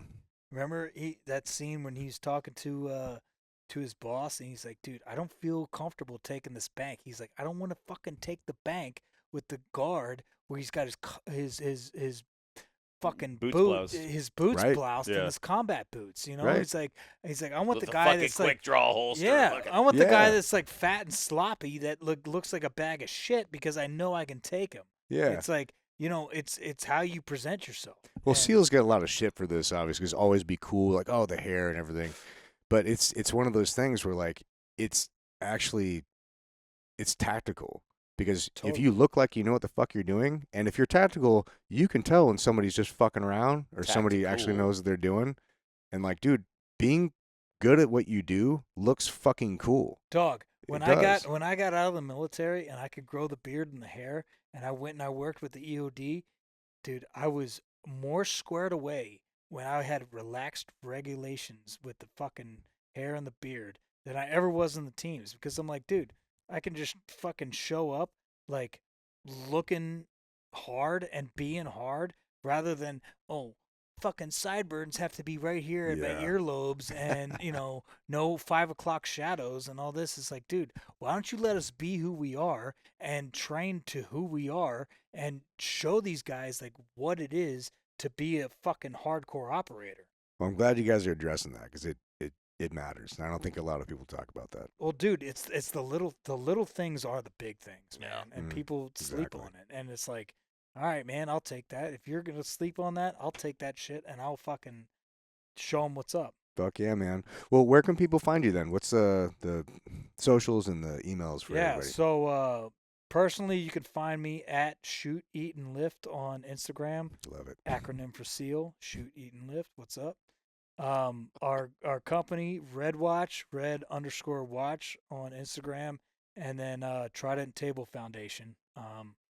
Hit us up. We dude, the four of us, we've got what I love about our crew is that we're all friends and we all have the same goal and we're all like dialed and we all have our own, like, you got Dave and Tim are like medics, so it's like, dude, that's covered. So, cause I want nothing to do with that shit, you know? It's like, dude, straight up, yeah. Keep the comms, keep the medics, all that shit. I'm the lead instructor right now, and then Mario, he does a lot of the business acquisition and bringing in clients and stuff like that. So, but you can hit me up directly at Shoot, Eat, and Lift on Instagram, at Redwatch, Trident Table Foundation, Tim Spear, Skinny Frog, old Mario, little skinny bitch. That's such a good fucking combo, man. And Yeah. also, no matter where you're watching I or love you, listening to this, Mario. wherever you're listening or watching to this, we're gonna tag them in Instagram, on YouTube, on you can find all the socials. Just look at wherever you're looking at this, and you'll find them. Yep. Fuck yeah. All Well, right. hey, Fuck yeah. fellas, Thanks, Johnny. thank you so much for having me on. I've been wanting to come on here as soon as I knew you guys started this podcast, because I was like, dude, this is just a fucking bro down, and I love it, and I appreciate you guys having me on. Fuck Thank yeah, you for dog. coming on, brother. Yeah, Likewise, dude. buddy. Later, Yeah. everybody. Cheers, fucker. Absolutely. Cheers.